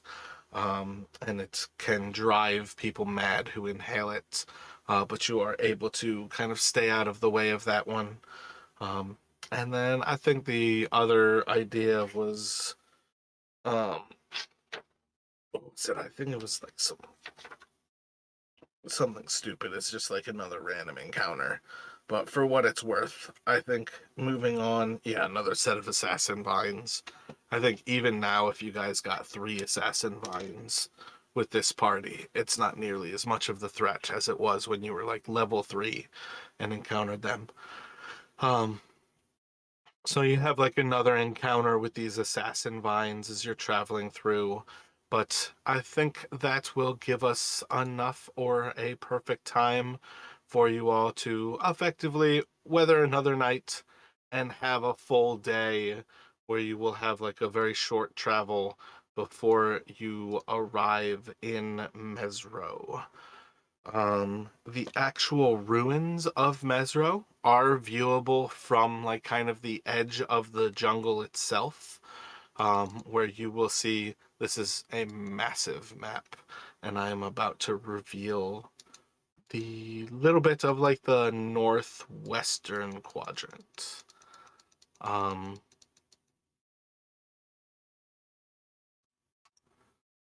So when you see this from the actual jungle, you're basically going to be kind of like inside of the actual canopy of the jungle, and all of a sudden, basically, like walking from inside of this thick brush into just a massive clearing. For quite some time, you would probably notice that you're not simply just walking downhill, but you're actually getting pretty low, from like where Firefinger was, maybe like a few 100 feet above sea level. You're getting close to sea level here, and by the time you actually like step out to where the forest has disappeared, you can pretty much see that what is left of Mesro is this very circular ruins. I guess for what it's worth, there's no reason to actually hide it. Let me reveal the whole thing to you.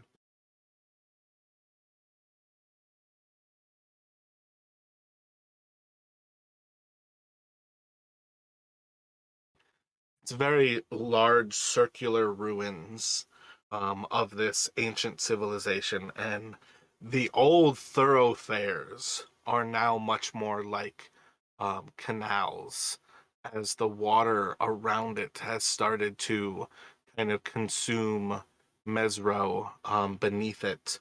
But you all are basically looking from that northwestern side and able to see, this ancient, kind of destroyed city in front of you. And for what it's worth, without any canoes or anything, let's say that you can swim your way out to it. I think we already kind of have you all set up without big heavy armor because of how dangerous it is in this heat. But I think for what it's worth, like stashing your things, you all could make your way to Mesro with effectively like kind of a very light set of what you might think that you need to travel there.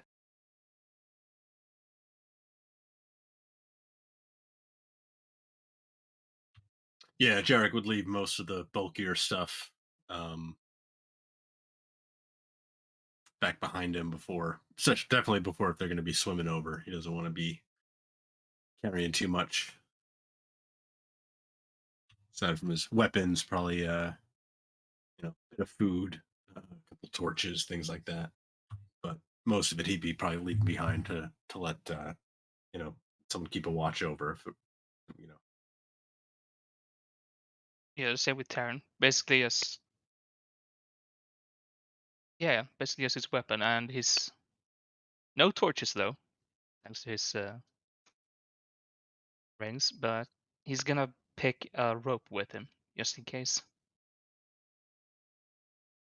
Gotcha. So in general, also like D&D Beyond kind of allows you this idea of you have your backpack, and then you have like your equipment. If you like click the whole backpack to kind of drop it, it will show you what you weigh without the backpack. And that's kind of the idea of that's like your more properly adventuring gear. So that's one of those things like if you don't think that you are normally carrying like this or that sword, Jarek, you can move this or that sword to your backpack. And that means when you like unequip that backpack, the sword's weights would not be a part of you. And the same idea for Terran, like make sure to move a rope so it's actually like in your equipment, but not necessarily on the backpack. And that's kind of the idea of like you guys can travel a little bit lighter when you kind of know you're going to come back to this little stash or cache that you're about to leave behind here. But you all can progress to the island of Mesro. And in general, with this kind of like overview map, kind of let me know what you would like to do as you head into the city. But while you are traveling there, let me have each of you roll a d8.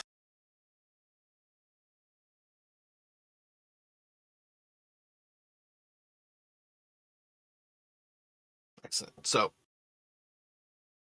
you are able to pass between like the jungle and the actual like northwestern quadrant of Mesro without any difficulty. What are your initial thoughts as you kind of take to the land of Mesro? And so we're kind of coming at it from the northwest, you said? Yes. I think I'm so used to hiding these things, I don't think there's any reason to hide. Makes a slightly smaller map.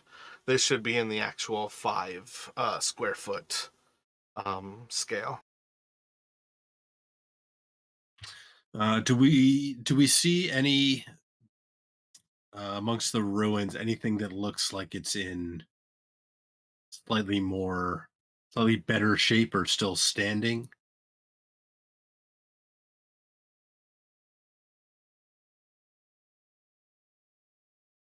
I think overall, let me have you do a perception check here.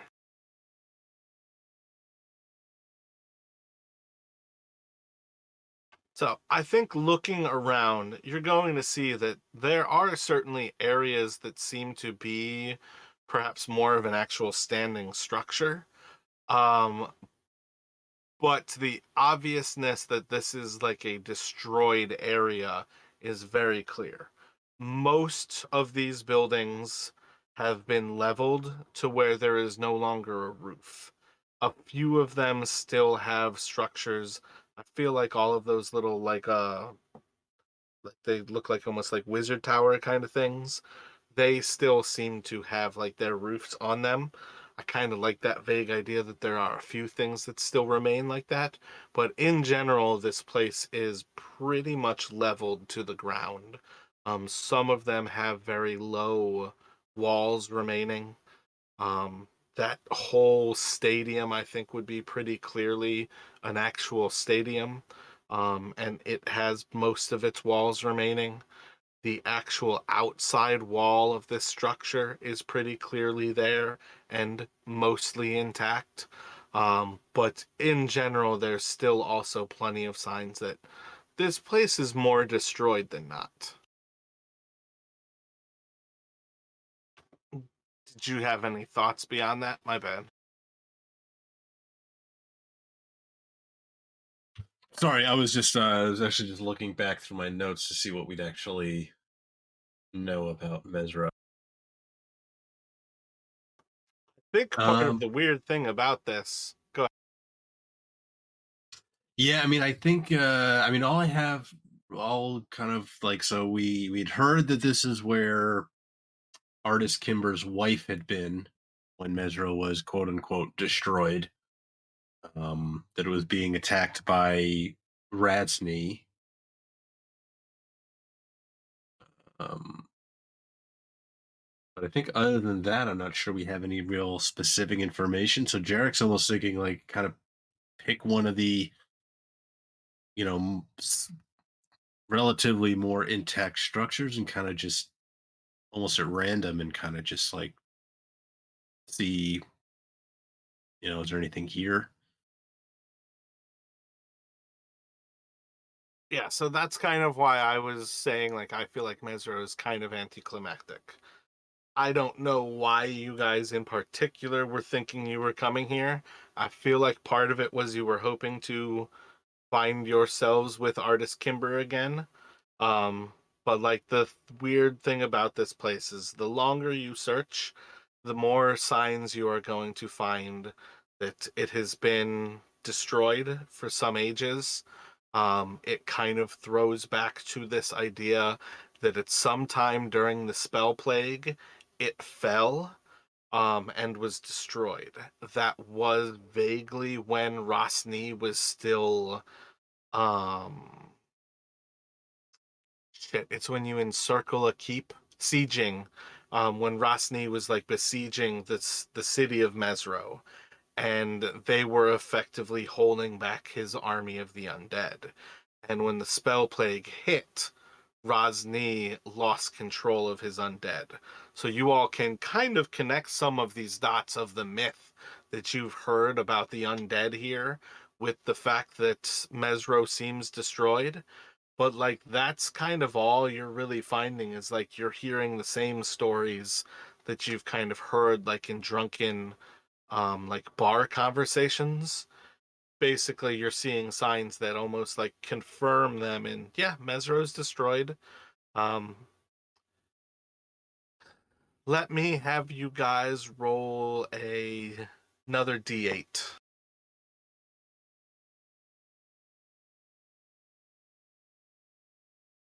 Yeah, I feel like maybe one reason we thought we might come here is because I think, as far as we know, like artist Kimber is still searching for signs of his like disappeared wife, and because she had been kind of rumored to be have disappeared from here, maybe we would come check it out.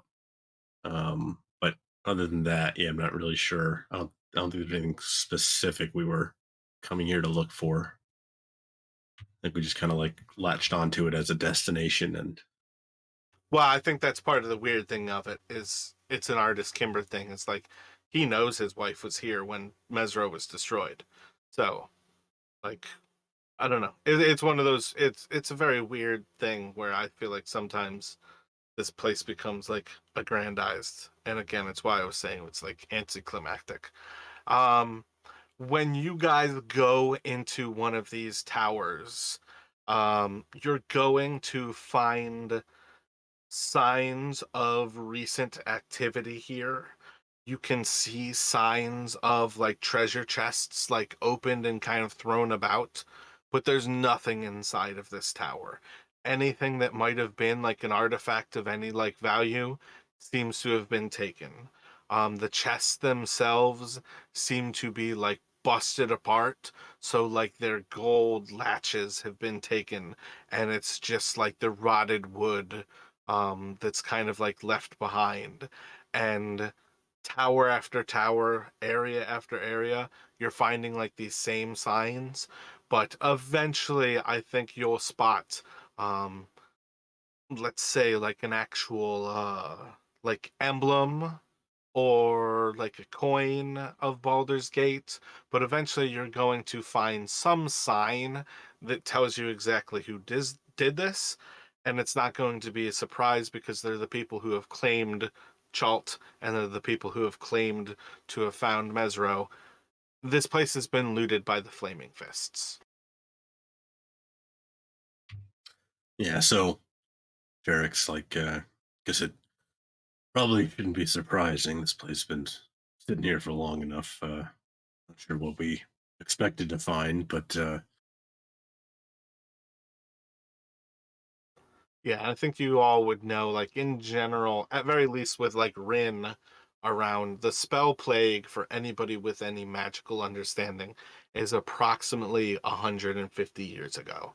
So approximately like 3 lifetimes of a human. Or rather 3 generations of human. yeah. So, and how difficult is it to get from the ruins through? Like, are we essentially? Um, I'm just like thinking, like, would this be a good spot to maybe stash some of our stuff? Like, is this a potentially defensible location if we find ourselves in trouble and need a place to retreat to? Part of what I'm getting at is you're seeing regular signs that the flaming fists, if you don't see them today, that'll be the rare thing. They come here regularly and they explore more and more. Um,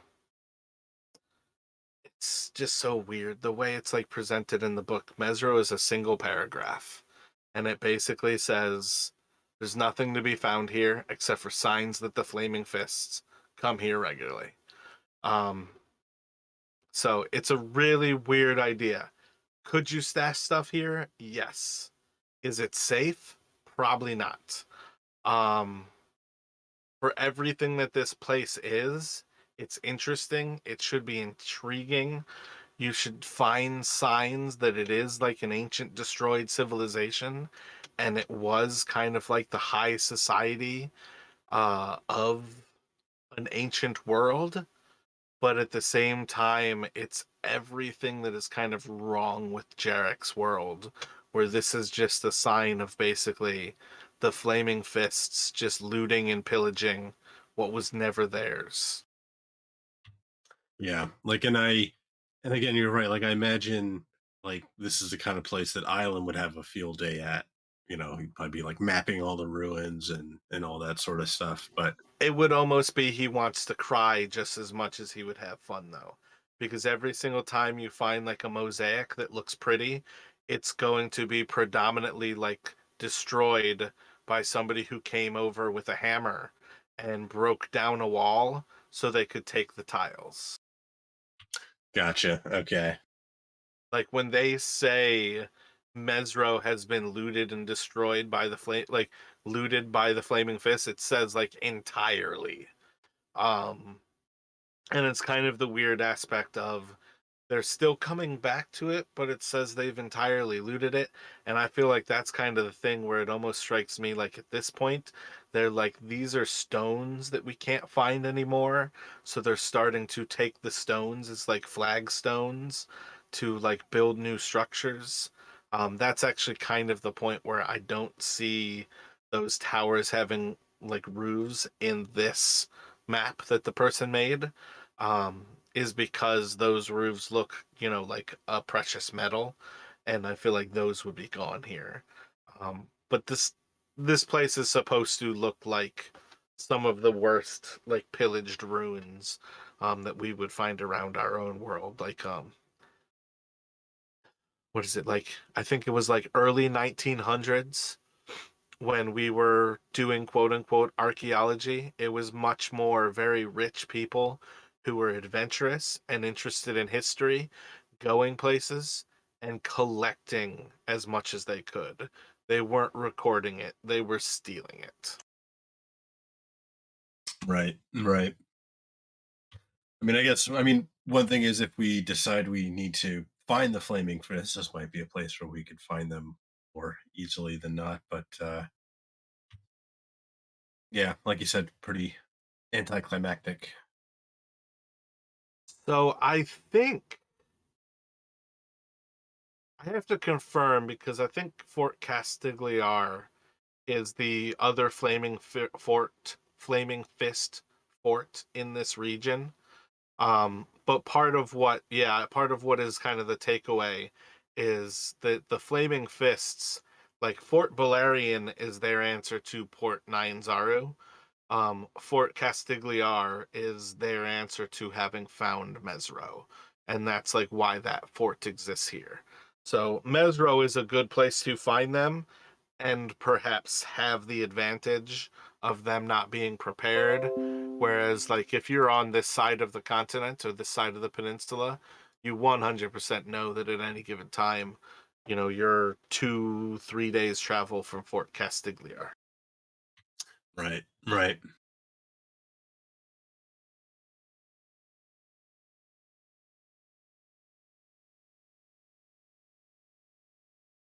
But see, realistically, like when you guys were planning to come here as the group, this was where I was planning on having you guys have an actual big confrontation with the Flaming Fists.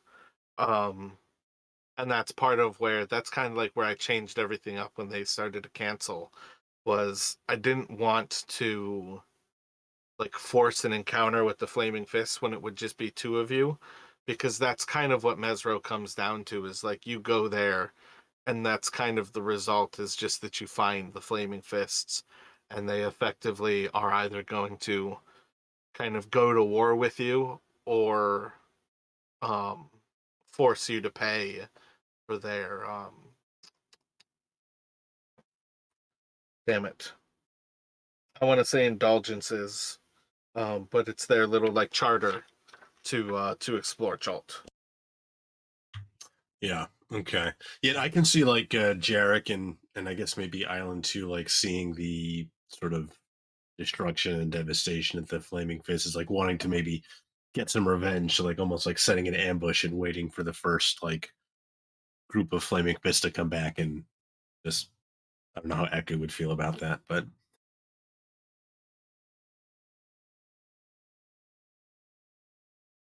Yeah, I think that would kind of fall in one of those perfect little gray areas of, there's a certain insult to the actual history just as much as these people aren't necessarily doing it of their own free will so much as they are still effectively people who take orders from above, even if they are just mercenaries. yeah, probably but it'd be almost like not gonna kill them, but might be beat them up and rob them, and you know, uh, but anyway, yeah, without without with just Chris and me here, it's yeah. So some of the other like little secrets that I had kind of written down for today, I don't know how they would be best communicated to what you would find in Mesro, um, but was to kind of confirm that Ubtoa, who's kind of like the god of the ancient Chaltons, it's rumored like that heart that you all have seen floating in the air is the heart of Ubtoa. Um, you guys would find like certain levels of like maybe just like drawings, like very primitive drawings, or some of the most destroyed um little mosaics that kind of confirm like this kind of like mythic creation of Mesro by Ubtoa. um and I think this one kind of falls a little bit out of the scope, but I still think it's kind of an interesting point to make this Mesro experience a little bit more interesting, is the idea that Ubtoa um almost got like more involved in humanity after the other gods kind of stepped away. Ubtoa's always been kind of a very weird god in how they interact with their people. It's not like a god of solving problems. Um, his like sign is a maze, so he's kind of like always been. I've got a really cool quote actually from about artists and Ubtoa. Um, but there's basically this kind of like vague idea that Ubtoa is kind of like a little bit more removed from other gods, not necessarily solving problems. And one of the things is that our Ubtoa created the Beret, who are effectively just normal humans from Mesro who were risen into a godlike status, and these beings are the seven protectors who would become the seven rulers of Mesro. And I think you all have enough to confirm, like with this idea of seeing these godlike beings risen from the people of Mesro, that Arlinda, where do I have her name written down? Is one of them. Alessandra is likely one of the beret, and that is why Artis is probably waiting for her, is in recognition that she will live forever. So when he can find her, um, she'll be there. But that's one of the other things like I felt like was kind of an important aspect of like making Mesro a little bit more interesting from where it actually kind of sits.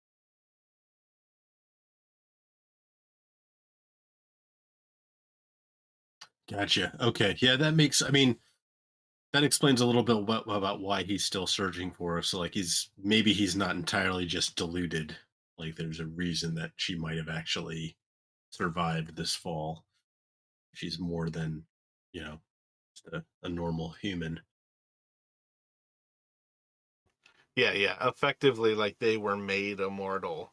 And it's kind of like Toa's weird way of interacting with people where it's like, yeah, I'm not going to solve your problems, but I'll give you all a way to solve your own problems.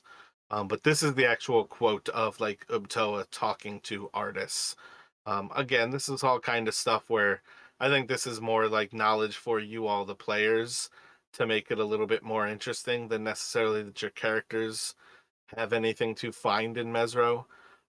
But it's basically this is kind of a way to understand a little bit more about what Ubtoa is. The world is a labyrinth, and the true followers of Ubtoa know that the pattern that represents their life, or know the pattern that represents their life. When they die, they must recreate that maze, spell out their past for me. To be a paladin of Ubtoa, a Bara of Mesro, you must know more. You must complete the maze long before you die. Look ahead to the pattern that will be your life in the years and decades to come. And I feel like what that is probably from is artists actively having a conversation with Ubtoa after Alessandra went missing, where it was like artists basically ready to rend the world apart trying to find his wife. And he's speaking to the god that rose her above humanity. And effectively, like the beret are the bara are the beret who kind of chose to protect their people.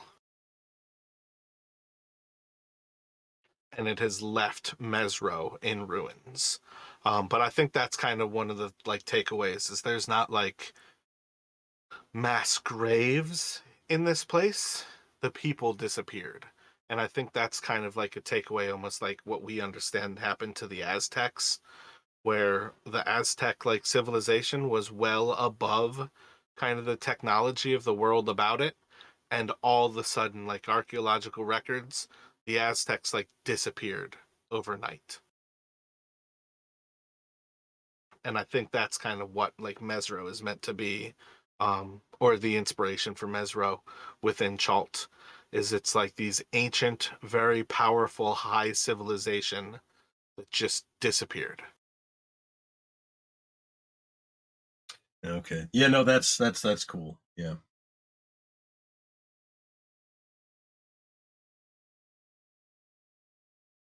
So that's kind of like the weirdness of again, like I was not necessarily terribly pleased with how everything was going to play out.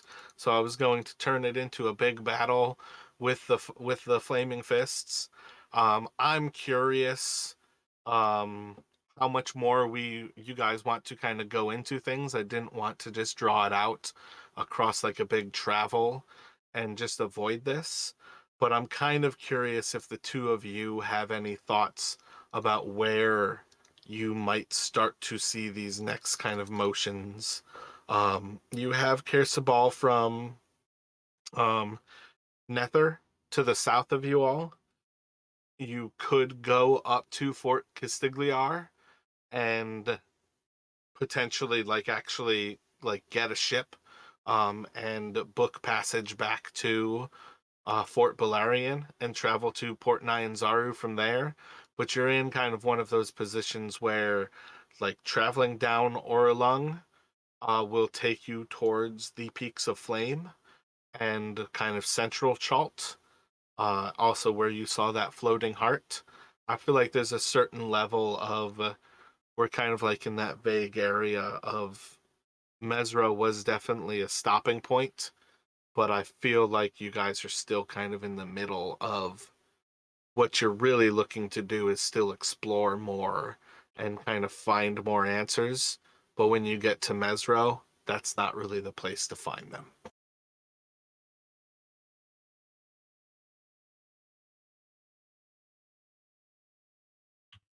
Yeah.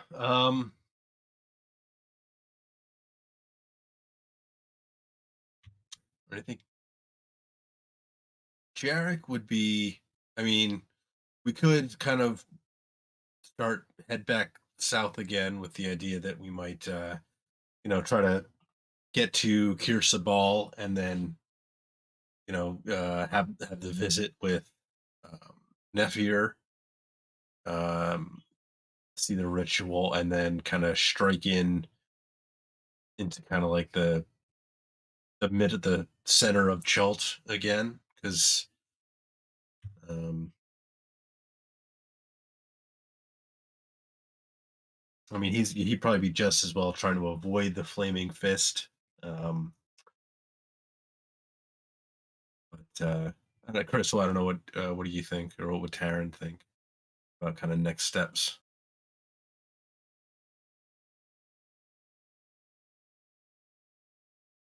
Yeah, who would be on board with the visiting the monastery with Nephyr? Swan, the ritual sounds good for us. Ritual of flight. Don't know what that means for us, but sounds And I guess interesting. sorry, didn't mean to interrupt. And I guess maybe the other thing is like if we do somehow get flight, I don't know if it's the kind of thing that we could use to actually investigate the floating heart, or but that's kind of like a first step. Maybe that would make the most sense. Kind of that's on the one actual kind of destination where we know we have something to do, and maybe we could figure out where to go from there.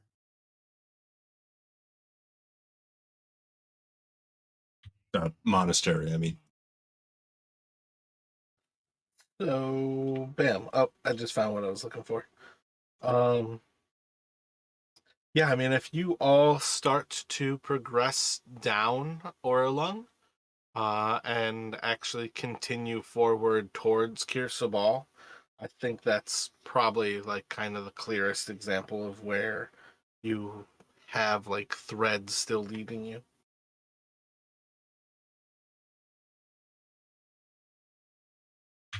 Yeah, because I'm thinking like there's not really anything drawing us immediately back to the port, unless now that we have the mask, we wanted to, see if we could, see if what Azaka would offer us for it. But um seems like we can kind of do that anytime. I don't know. Yeah, I feel like that's one of the biggest things that kind of on a regular basis as characters, you kind of have to make that decision on of how often do you go back to town and for what purposes. I think the mask just is something that the next time you go, um, try to grab a reward. But for what it's worth, when you guys think about the actual fee and the fact that Azaka was going to waive the fee for the mask, that mask you already kind of know isn't necessarily a big reward coming your way. Right. Yeah. Yeah. It's certainly not like an expedition's worth of a reward. Yeah, no. Taron was mostly thinking about it because, well, it would be a nice thing to do, seeing as we were there. So he wasn't actually thinking about a reward when we were doing that.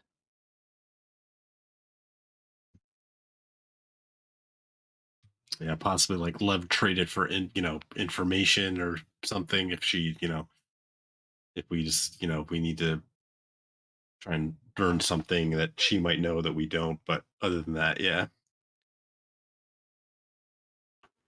So, if you all end up leaving Mesro kind of behind and starting to travel down the River Arlung, among the things that you're going to come across is going to be at some point you are going to cross this point where there is a massive stone bridge that kind of breaches the two like upper levels of um like the land above kind of like the high tide of this river or like the high flow of the river, and then kind of almost like the floodplain area of it that is a little bit more properly where the river itself is.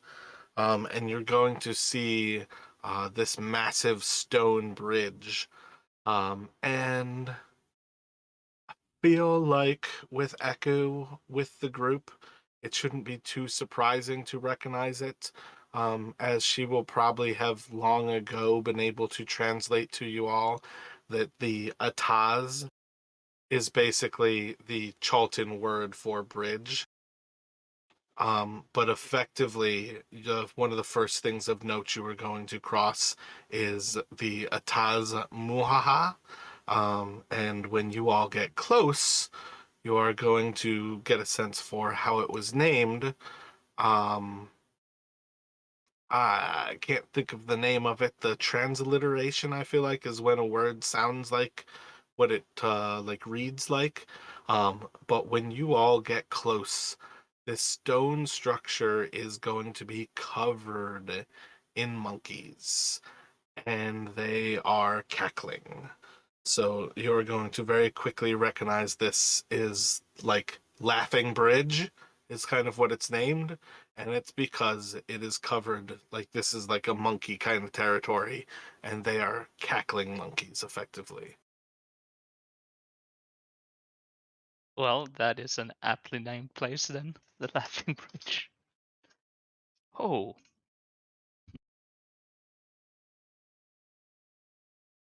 Oh, onomatopoeia, I think is the word, right? Yeah, that sounds right. It's like the highest age of comic books was the old school onomatopoeia days. Right, with like the pow and like the big, yeah.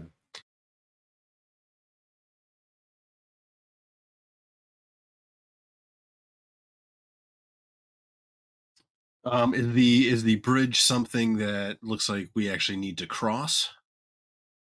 Effectively, you're actually kind of going underneath it. You guys should actually see like the initial levels of me just throwing a map up here. Um, this is kind of like the idea of what you would see coming to the bridge from the north, where it's this massive structure, like spanning like a few hundred feet. I guess what is that? I think those dinosaurs are like 20 feet, so maybe 100 feet tall.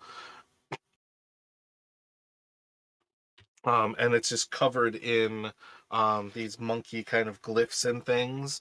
So it's kind of weird because you hear like the cackle of monkeys, but some of them are actually stone and some of them are actually real. The ones that it shows like along the top that seem to be kind of like looking over the edge of it are on both sides of it, like north and south, as well as the one looking off to the west is like a massive stone structure that is on top of the bridge. But effectively, um, for having kind of brushed over what is probably like another like 3 days of travel to get here, this kind of like level of the bridge is like looking if you were traveling like close to the river's edge and kind of avoiding like the thick jungles. So obviously you guys don't still have the canoes, but that's kind of like this weird little space of it's easiest to travel next to the river Orlung than it is to necessarily go into the jungles and try to find your way to these different places like from without.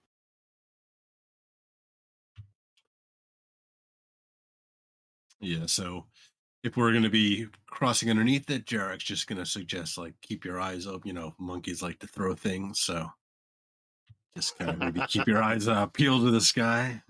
I mean, given how high up they are, they get like little pebbles. Those could actually hurt, and then obviously like other stuff that monkeys like to throw. Yeah, Terran will definitely heed that advice.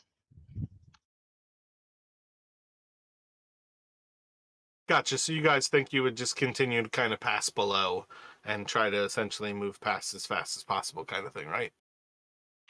Yeah, I mean, like making note of it, and unless somebody wanted to investigate it further, um, but more kind of like an interesting landmark than anything. I think that at least Jarek would think is like begs closer examination, at least for now. So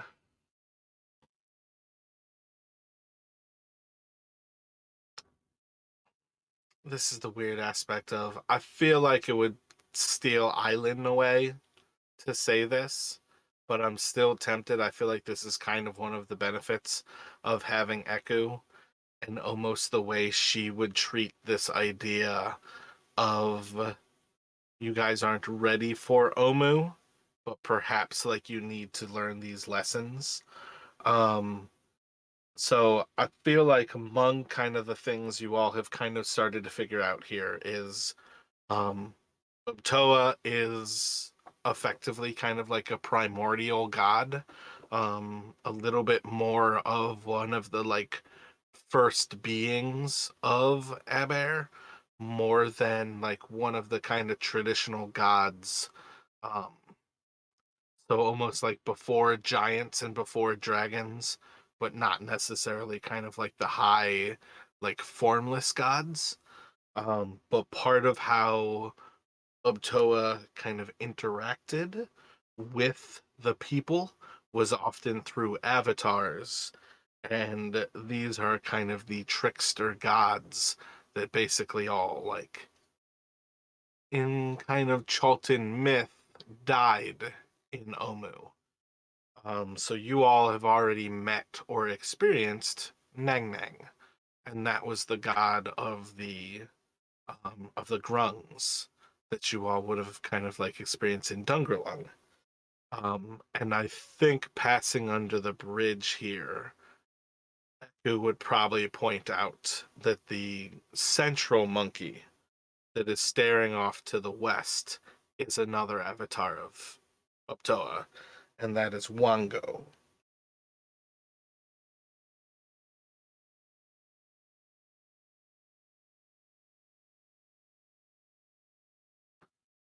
Um, I feel like on some level she might have kind of pointed out that like Nang Nang, the grung, is like selfish and cruel. Wango is violent and deranged. And I feel like that would kind of fit into exactly what you're already thinking with the monkeys overhead. You're already like noticing this like unsettling kind of cackle, would kind of fit that deranged idea. And the very nature of how you're like warning people to watch out for small rocks or other things that they might fling is definitely the violent aspect. And these monkeys certainly display it. Um, but I feel like that's kind of like some of maybe how she'll hold you in conversation as you all kind of pass below this bridge in this valley as you follow the river Orlung south, um, which is, I think the stream actually is going north. So you're going upstream as you follow it towards the mountains and its birth. Yeah, because rivers always flow downhill, right? So yeah, makes sense.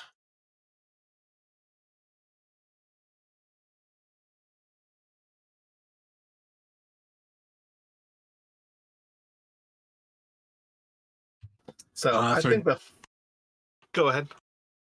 Oh, I was going to ask if we can take like another quick 5 minute break or. Yeah, I mean, honestly, I'm kind of in that weird spot of I want to kind of quick travel you guys versus like how much do we actually want to continue forward. So we can definitely take a break, and I think we can kind of have that conversation afterwards to try to figure out like how much further we want to go with this. Yeah, I mean, I mean, yeah, it's tough with two people, and I don't want to like traverse the whole continent without. Well, we're missing three people, but um, yeah, I mean, I'll be back. Yeah, I'll be back in a couple. I just get a real quick phone call. So okay, I'm back. Sorry about that. It's all good. Are you still here, Chris? Excellent. Yeah, I was gonna say, still here.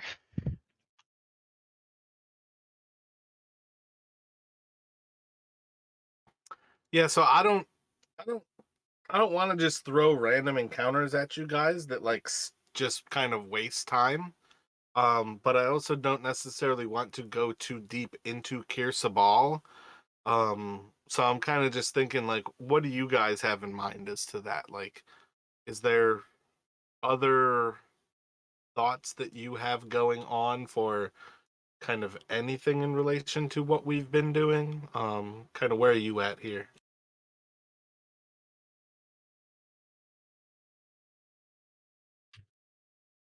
Yeah, I mean, yeah, I'd like to wait for um some of the others before we kind of really actually get to Kir Sabal. I mean, I don't have anything else specific in mind.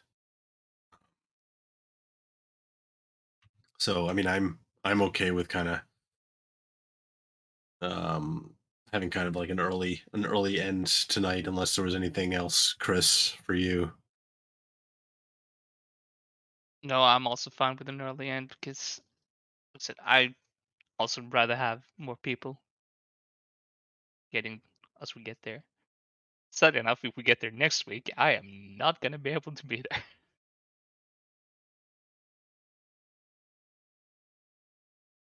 Right, yeah, that sucks. That's definitely the weird aspect. I vaguely noticed that today when I looked at things. I mean, unless like next week we decide like, oh, maybe we do want to like take a look at this statue and try to fight off the monkeys, but like delaying actually getting to maybe something else comes up on our way to the monastery or Yeah, I mean, I feel like that might be like one of the little ways, but even so, I feel like regardless, it's kind of like a weird like space because it does, even if we spend a lot of time at that bridge, I'm not sure how much time you can spend at it.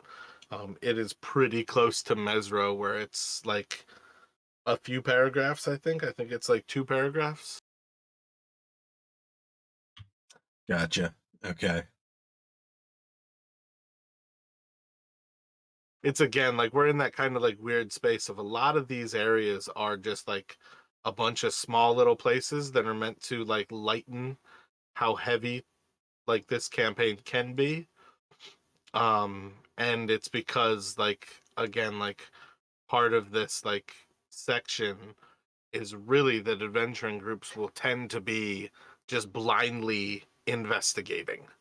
So that's kind of like the weird aspect of like hearing about Kir Sabal at least gives you a reason to go down the river Aralung, and going down the river Aralung is a way to find out what is actually down there, and hopefully you can either confirm that Omu is there or that Omu is not there, and you kind of like move along on your investigation. That's again kind of like why there's like that weird aspect of it. Um, but yeah, I think it gives us a good enough stopping point where we can potentially pick up at the bridge, but we'll probably pick up at Kir Sabal